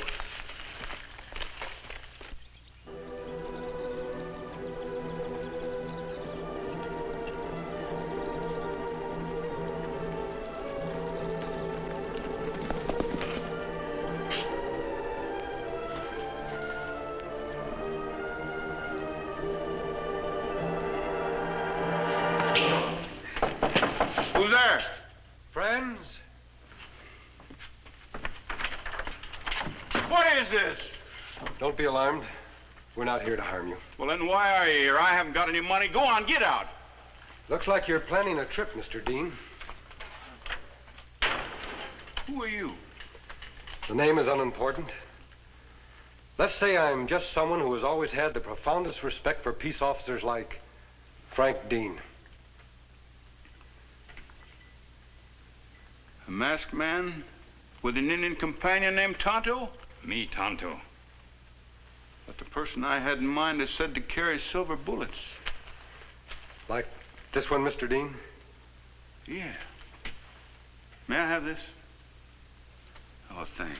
I heard a great deal about you, too, and I'm mighty proud to know you. The honor is ours, sir. Honor? No. There's no honor in knowing me. Perhaps that's for us to decide. Please leave, will you? I've got a lot of packing to do. Mr. Dean, nearly everyone believes that you were killed in Wyoming. Why did you drop from sight like that? It isn't important. Believe me, you wouldn't be interested. I think I would. Good lawmen are too valuable. What's valuable about a coward? Can you answer me that? Can you place a value on a marshal who's so frightened of a gun he doesn't even own one anymore? How did it happen, sir? I wonder if there's ever an answer to that question. I was in a gunfight with some cattle thieves. I got shot up pretty bad. I was in hospital about 3 months. After I was released, I found my nerve was gone. I was just scared all over. Don't you know, sir, that you aren't the first man to come out of a gunfight with more scars than the ones the bullets made? Oh, I know it in my mind, but not in my heart. Well, there's a story. You've heard it. I'd appreciate it if you'd leave now. Mr. Dean, Tonto and I came here to ask for your cooperation in a very important matter. Before we leave, I'd like to tell you what brought us to this territory. There's no need to explain. You're after the Comptons, aren't you? That's right. Well, I can't help you. Does that mean you prefer to see the Comptons remain free? No, of course not. That's the kind of man that's ruining the West. Well, there was a time when I'd have jumped at the chance to work with you, but not now. Sheriffs say Comptons have hideout across county line. Why lawmen of that county not take action? It's a new territory. There's very few ranchers living there. I doubt seriously if they've even thought of electing a sheriff. No, sir. If the Comptons are to be smoked out, it's got to be from this side. A lot of good men have tried it, and they've all failed. But why? Why? Simply because they were working in the dark. What do you mean? Well, if someone could just get past their lookout, and if everyone knew exactly where their guard posts were, then an attack would have every chance of being a success. It sounds as though you've given the problem quite a lot of consideration, Mr. Dean. Well, I've thought about it some in my spare time. I must say I agree with your conclusions. As a matter of fact, I believe I'll do just exactly as you suggested. But how? I told you their main trail was guarded. You'd never possibly get past them. I might. If I were to join the gang? It wouldn't work. Luke Compton would never accept a stranger into his outfit. Unless, of course, he knew he was an outlaw. I think I know a way to delude Compton into thinking just that about both Tonto and me. But I'll need your help, sir. No, I told you before, no. I promise you'll be in no danger, sir. Well, I suppose in that case... What's your plan, Kemo Sabe? Just this, Tonto. First, I'll need directions as to where the guarded trail starts. In an hour or two after Tonto and I have left, I want you to go to the sheriff. Oh, Sheriff! Come here! Yeah, what is it? I was riding along and I saw 2 men camped about a mile from the bend in the river. One of them was wearing a mask. A mask? Yeah, and the other was an Indian. They were both armed. Outlaws, huh? You think they're part of the Compton gang? Your guess is as good as mine, Sheriff.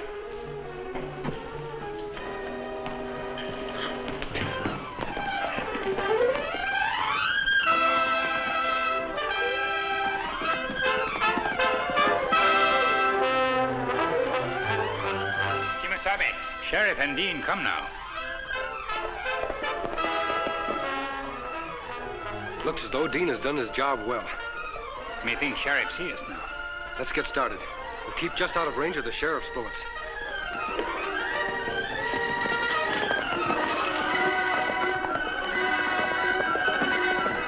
There they go, Sheriff. Heading toward the mountains, toward Compton's hideout. Let's go.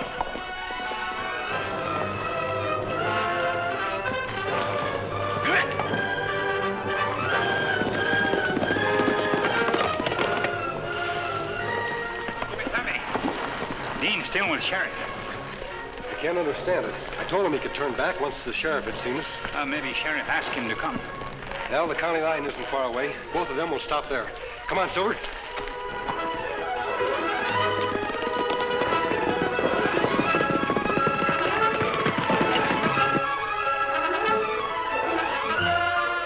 All right, Chick. I'll take over. See what you make of this, Lou.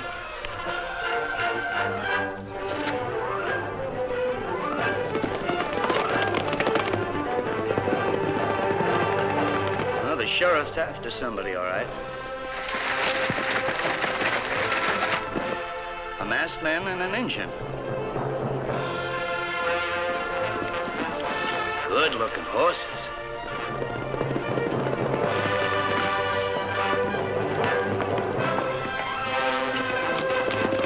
Blast them, they crossed the line. That river back there is as far as I should go.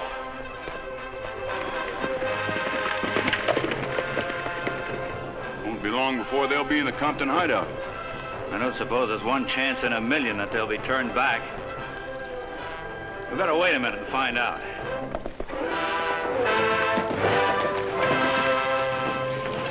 Howdy. Hello, Compton. Didn't I tell you, Chick?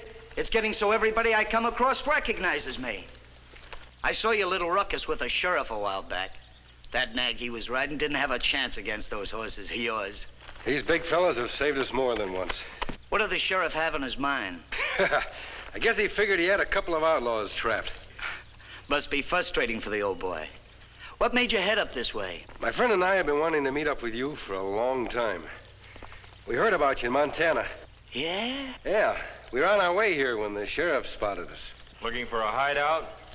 Yeah. You might put it that way. Well, I don't see any reason why we couldn't put you up for a couple of days. Unbuckle your gun belts. You'll not trust us? I didn't get where I am by trusting people, Injun. But don't worry about it. You'll get them back when you leave. The cabin's just up the trail away. You two go ahead. We'll follow.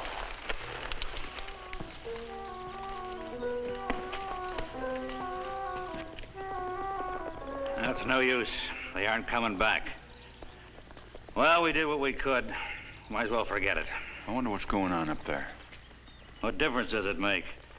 Personally, I hope the Comptons mow them down. Save some work for the law. Well, I'm with you, Sheriff, but it's all the same to you. I'd like to stick around a while. Well, you're over 21. Do what you like. If you're thinking of going up there by yourself, I wouldn't advise it. Wouldn't you?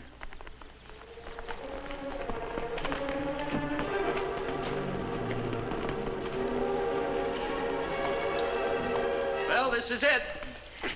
Nice spot you got here, Compton. Window and cabin face trail. Easy to shoot man who come from this direction. That's right, Injun. So if you're running away from the law, you don't have a thing to worry about. What about the back way? Nothing but cliffs. Come on in. I'd like you to see the place.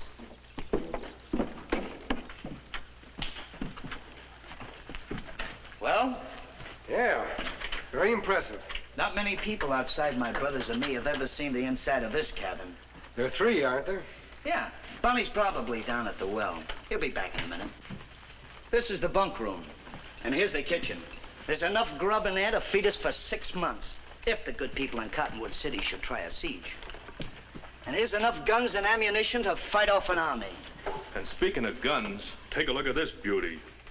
Oh, that's mighty handsome. But if you really want to see a gun, that's Betsy. And before I get through with her, she's gonna be the most famous gun in the West. How many notches, Lou? 23. But she's new yet. Lou, don't you think I ought to get down to the lookout post? In a minute, Chick. Hey, why don't you make us something to eat? Right.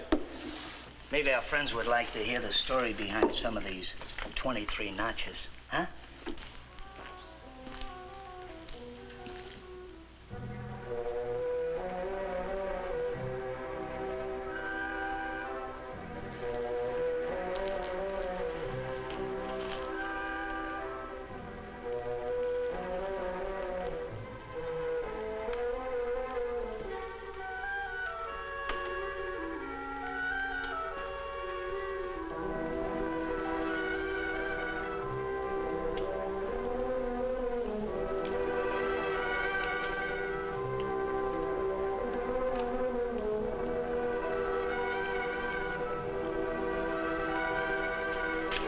Looking for somebody, mister?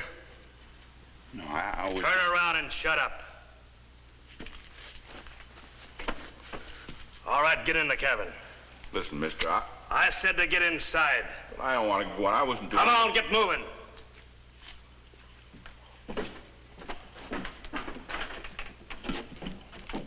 Hey, what is this?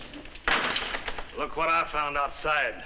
What are these two birds doing here? Never mind them, they're friends of mine. Who is this character? I don't know. I caught him snooping around out by the window. I didn't mean any harm. I was just passing... Who are you? Come on, who are you? What are you doing here? Leave him alone, Compton. He isn't armed. Look at him, he's shaking like a leaf. The thing I can't figure out is how you ever got past Chick. What's going on in here? What are you doing here? You mean you haven't got a lookout up on the trail? That's right, brother. Why, you stupid fool. Watch it, Barney. Next thing you know, you'll be forgetting who gives the orders around here. And speaking of orders, Compton, hold it. Right there. I'm sorry I wrecked your plan, mister, but I see no reason why we can't take this crummy trio into custody ourselves. You mean you three have been working together? Is that it? That's right. And I feel like a human being for the first time in years. There'll be no more running away, mister. When I saw you and Tonto riding up here alone today, something happened to me. Now I know how a fire horse feels when he hears the bells and smells the smoke. Tonto, you said. That's right. And you must be the Lone Ranger. The Lone Ranger? Well, what do you know about that? Drop that gun, Compton. Drop it!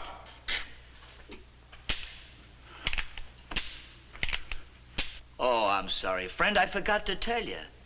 It's empty. Sorry, mister. There's no reason to blame yourself, sir. You want me to take care of these guys? Now, you stay out of it, Chick. This is one job I gotta do. This ain't no time for jokes, Lou. Think what they'll call me from now on. Lou Compton, the man who killed the Lone Ranger. Wonder what he looks like under that mask. You can find out after he's dead. Now, come on, Lou, and get it over with. You know, Compton, you aren't much of an outlaw. Is that so? He's just stalling for time, Lou. Go ahead and shoot him. Let's get out of here. Shut up. Maybe you know somebody that's tougher than me, mister. I've known 100 who are more observant. Yeah? It's obvious you'd heard of me before. Maybe. Perhaps you heard that I use silver bullets. So? Silver bullets, Compton. You see, if you had been more observant, you'd have been able to identify me the moment you took my gun belt. Yeah, he's got a point there, Lou. You were lucky this time, Lou. But I think your brothers ought to know that they have a fool for a leader. All right, that's enough. We'll see which one of us has been a fool. Mister, in just 10 seconds, you're gonna be dead. And I'm gonna be the biggest man in the West. So start saying your prayers.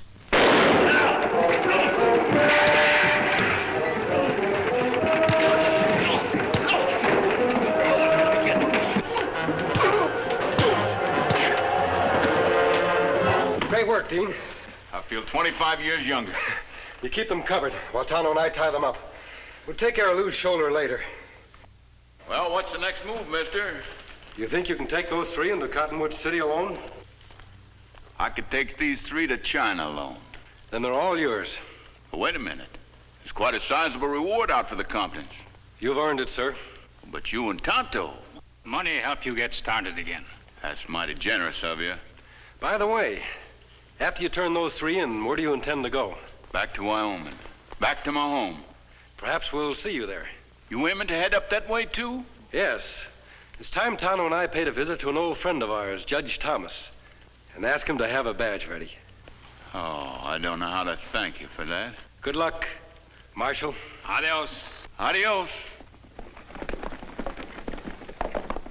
Well, Chick, you had things pegged right all the time. We had a fool for a leader.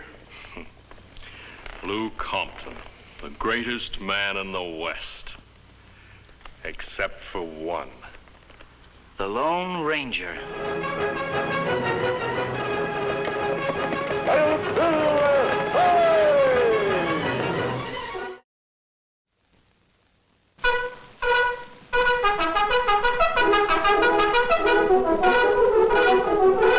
The Lone Ranger.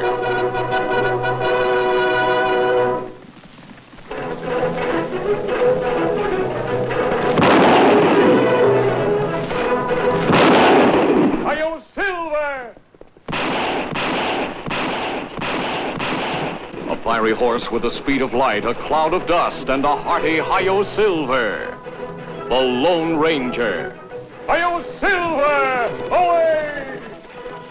With his faithful Indian companion Tonto, the daring and resourceful masked rider of the plains led the fight for law and order in the early West. Return with us now to those thrilling days of yesteryear. The Lone Ranger rides again. During his vacation from an eastern college, Dan Reid, teenage nephew of the Lone Ranger, was spending the summer with the masked man and his Indian companion, Tonto. One morning, Dan had ridden into the town of Red Rock to purchase supplies and was now on his way back to the Lone Ranger's camp in the nearby hills.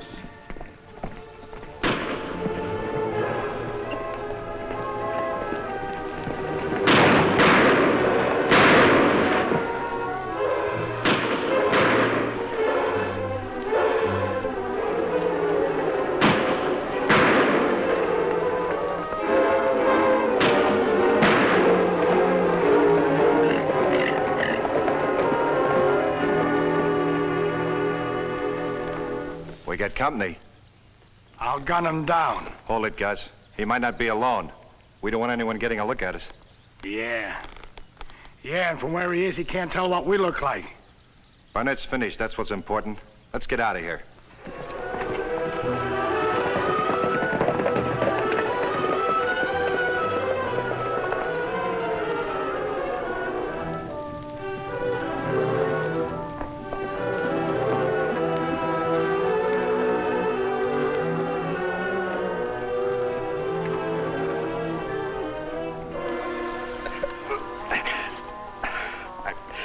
My shoulder.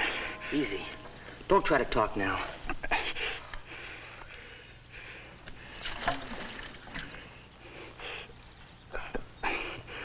Who are you? I'm Dan Reid. I just like quiet. They're coming back. Have you a gun? They're friends of mine. You won't need a gun.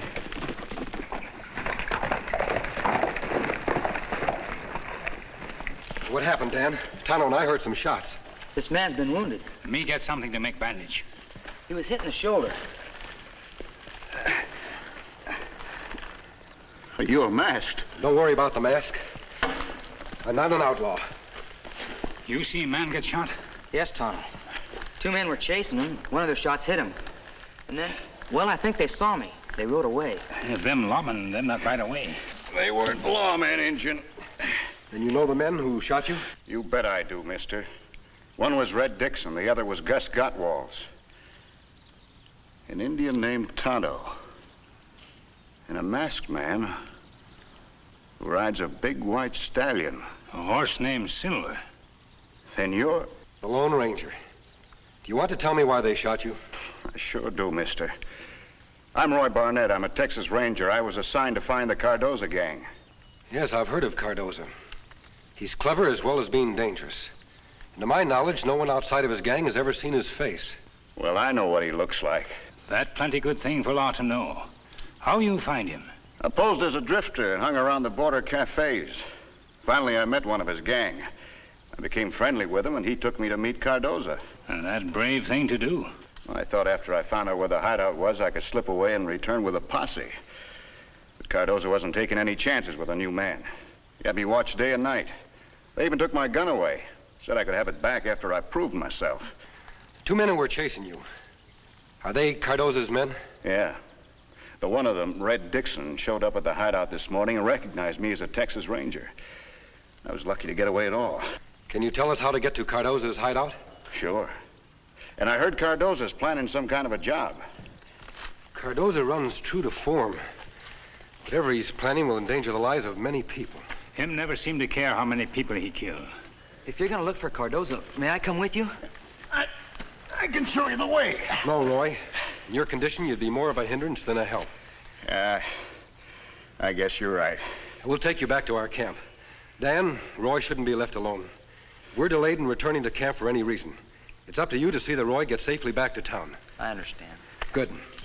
After we've reached our camp, Roy, you can direct Tonto and me to Cardozo's hideout.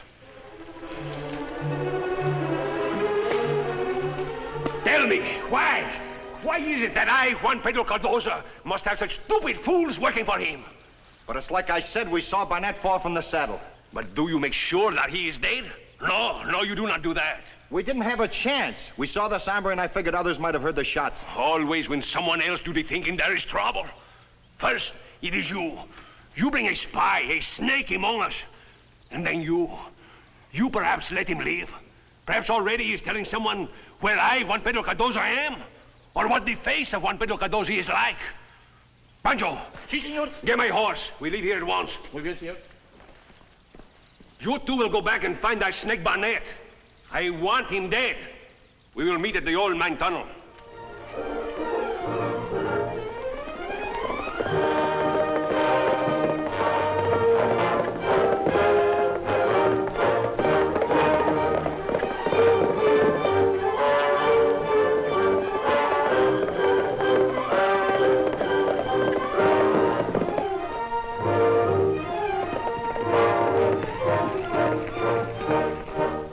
There's where Barnett hit the ground. Yeah, and he's gone. Red, do you think he's still alive? How should I know? There's the tracks of 3 other horses here besides those of Barnett's. I wonder who rode the other 2 horses. Does it matter? I guess not. They took off in that direction. What do we do? What do you think we do? We follow the tracks. If we don't find Barnett, Cardozo's going to be a lot madder than he was. Come on.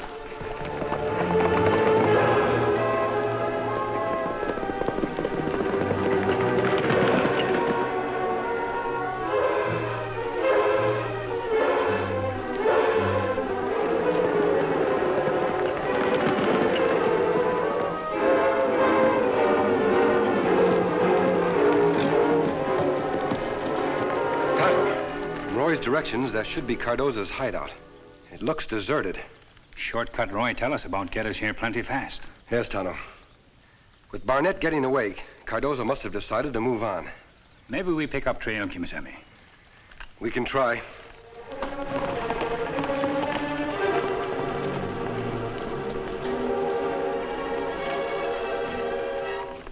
Kemo Sabe. Look like 4 horses been tied here at picket line. 2 horses been here a long time. Their trail lead off to north. Other 2 horses been here a short time. Their trail go that way. 2 horses that were tied here a short time must belong to the men who shot Roy. Cardozo's horse must have been one of the other 2. We follow trail that go to north, Kemo Sabe? Yes, Tonto. Cardozo's the man we want.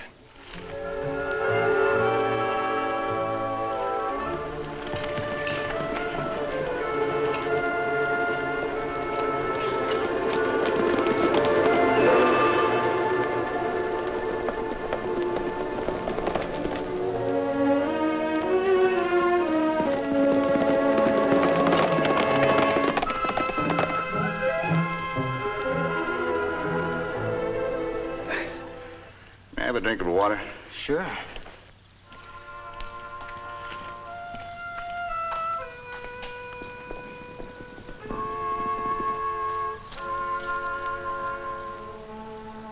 What's wrong, Dan?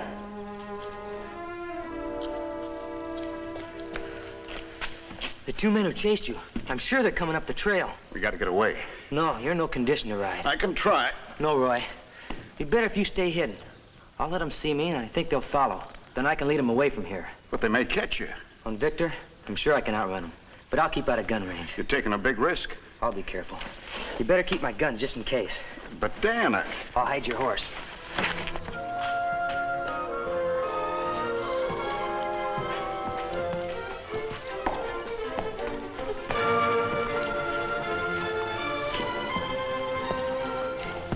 Oh, Dick.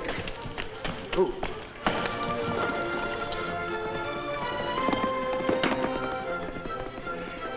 Good luck, Dan.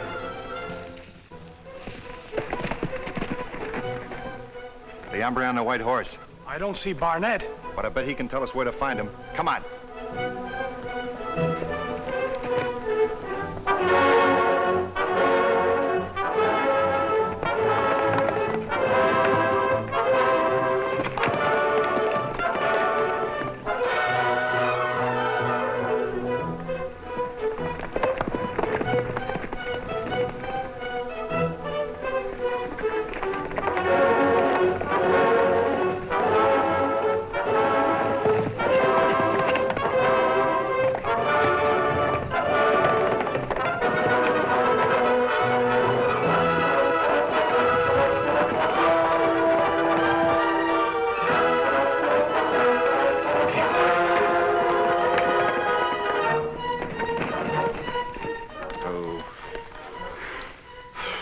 We'll never be able to catch him while he's on that horse. We gonna let him get away? No. You keep on chasing him.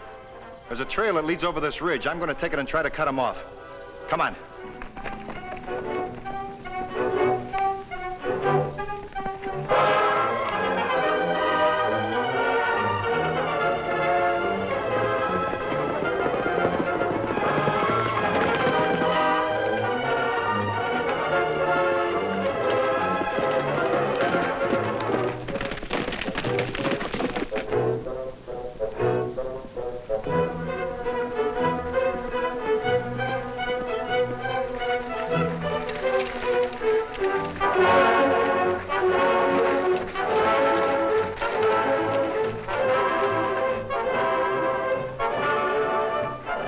Trail go into water, Kemo Sabe, but not come out.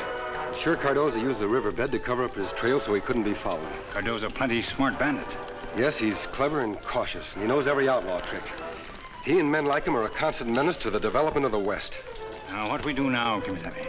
We'll go back to where we left Dan and Roy. You ride into town and report what's happened to the local sheriff.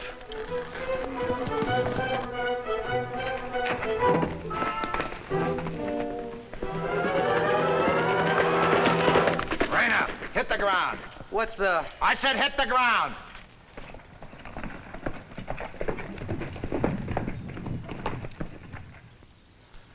Say, he's not much more than a kid. Not even wearing a gun. Where's the man you found on the trail a while ago? What man? Don't act so dumb. Where is he? We want to know where Barnett is. That ought to loosen up your tongue. You gonna talk? You little whelp. Hold it, Gus. I ought to put a bullet in him. Don't be a fool. You can't learn anything from a dead man. We'll take him to see Cardoza. Maybe after he's finished with him, he'll let you give the kid a lesson in fist fighting. I'll make him sorry he was ever born. Get on your horse.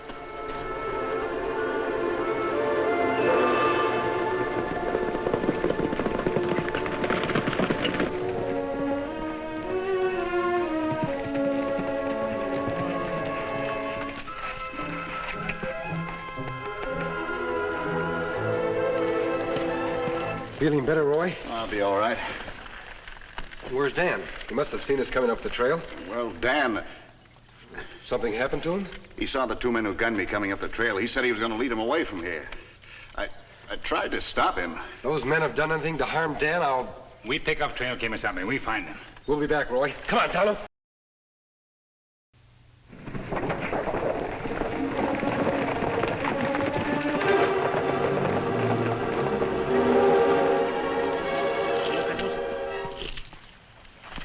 Senor Cardoza. What is it that you disturbed the siesta, Juan Cardoza? But the senores Reid and Gus, they come up the trail. They come alone, no? No, senor. Bueno, then they find the pig, Barnett. It is not the pig, Barnett, what they bring with them. What? I'm sorry, senor. Oh, it's the gringos, Reid and Gus, who will be the sorry ones. Pancho, take care of the horses. Come on, boys. Come on.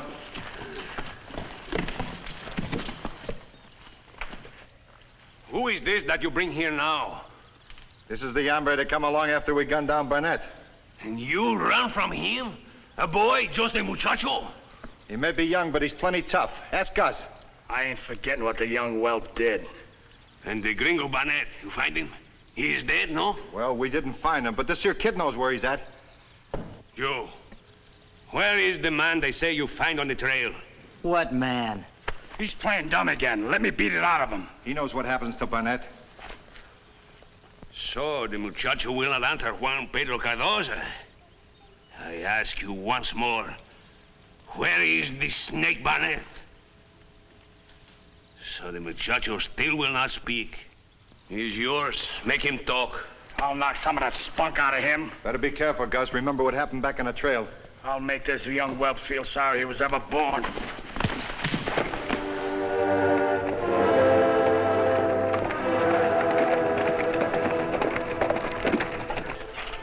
Dan, stop here, Kemo Sabe. See tracks of 2 other horses. Yes, Tonto. All the tracks lead off in that direction. The rain come, Kemo Sabe. It washed tracks away.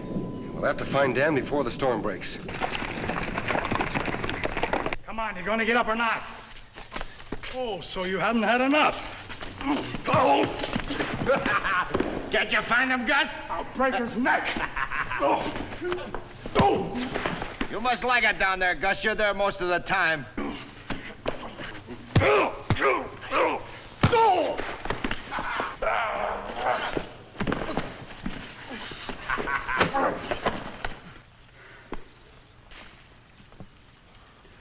You do not make the muchacho talk. You let him make a fool out of you. And by making a fool out of you, he makes a fool out of me. Juan Pedro Cardoza does not let fools work for him too long.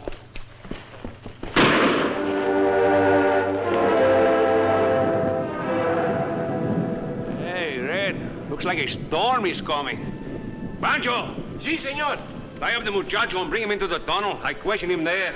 Muy bien.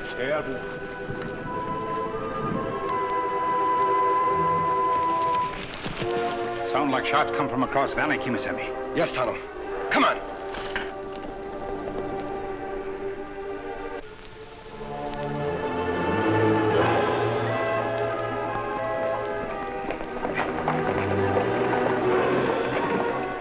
Look, Kemo Sabe.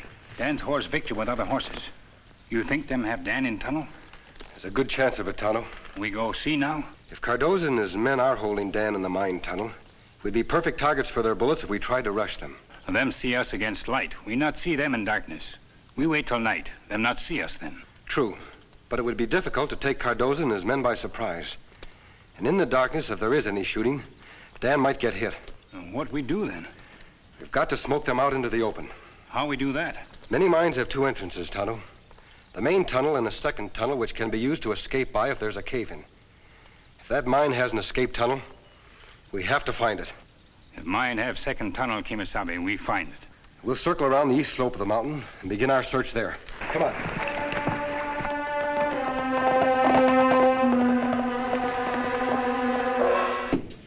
That stupid pig of a man, Goss. He hit him too hard on the head. Now even Juan Cardoza has to wait. But Cardoza will make him talk. And after I do it, his life as well as that of the spy Barnett, we will snuff out. Like one snuffs out a candle.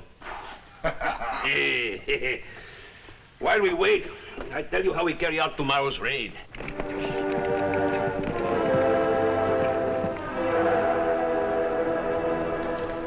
Me hope this tunnel we look for, Kemo Sabe. So do I, Tonto. I have a candle in my saddlebag. We'll need it to light our way inside the mine.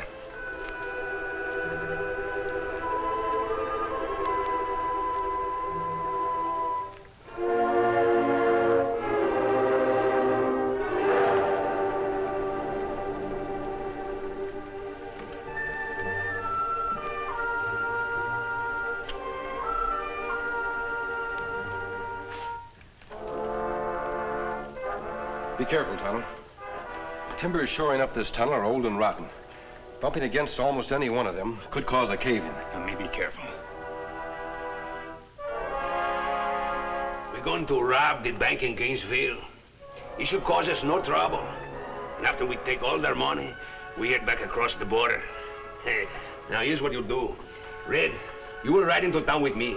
Pancho, you will come into town a few minutes later. We all meet in front of the bank. You understand, no? Seguro. Bueno. Pancho, you will stay outside the bank and watch. Reid and I, Juan Cardoza, will collect the money. And we kill anyone who comes on the street to stop us. See.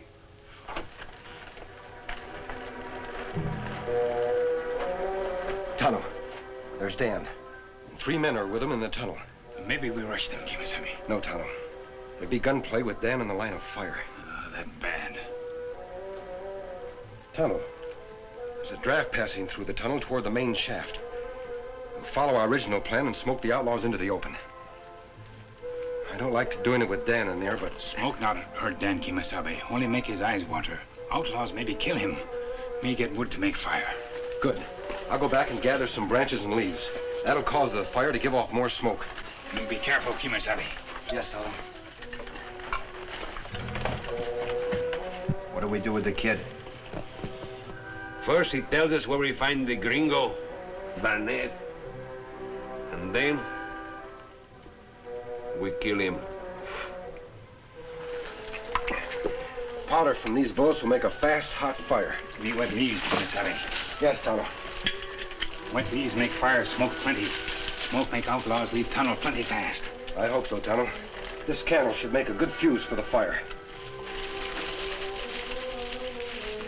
All right, let's go. A lot depends on Silver and Scout now. I get us there in time, Kemo Sabe.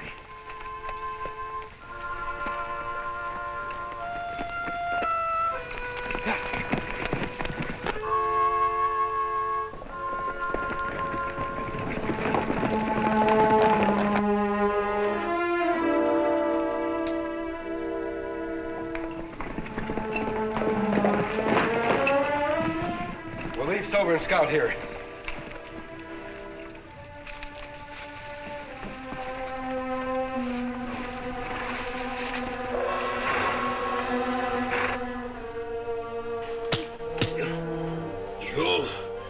You will not tell Juan Cardoza where the gringo Barnett is. If I did, you'd kill me anyway. There are more unpleasant ways to die than from a bullet.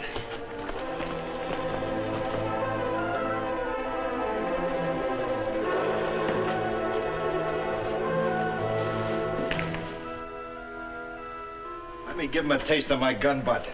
That'll loosen his tongue. Come on, it's on fire! On fire? Mine cannot burn. I'm getting out of here.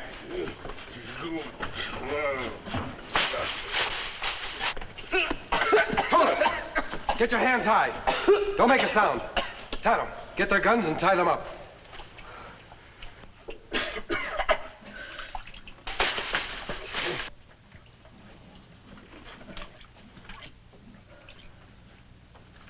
Tonto, I'm going in after Dan. Me see that these men not get away, Kemo Sabe.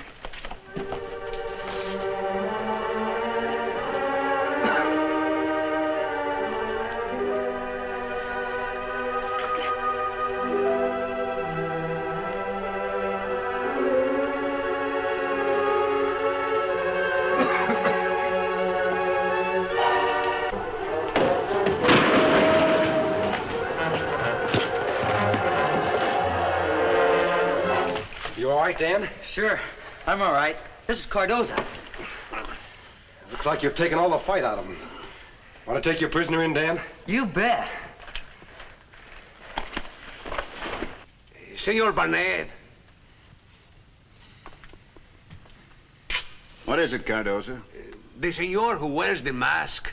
The one who teaches the little muchacho to fight like 7 demons. Who is he? I didn't recognize him when I first saw him, but I should have. You see, the masked man is none other than the Lone Ranger.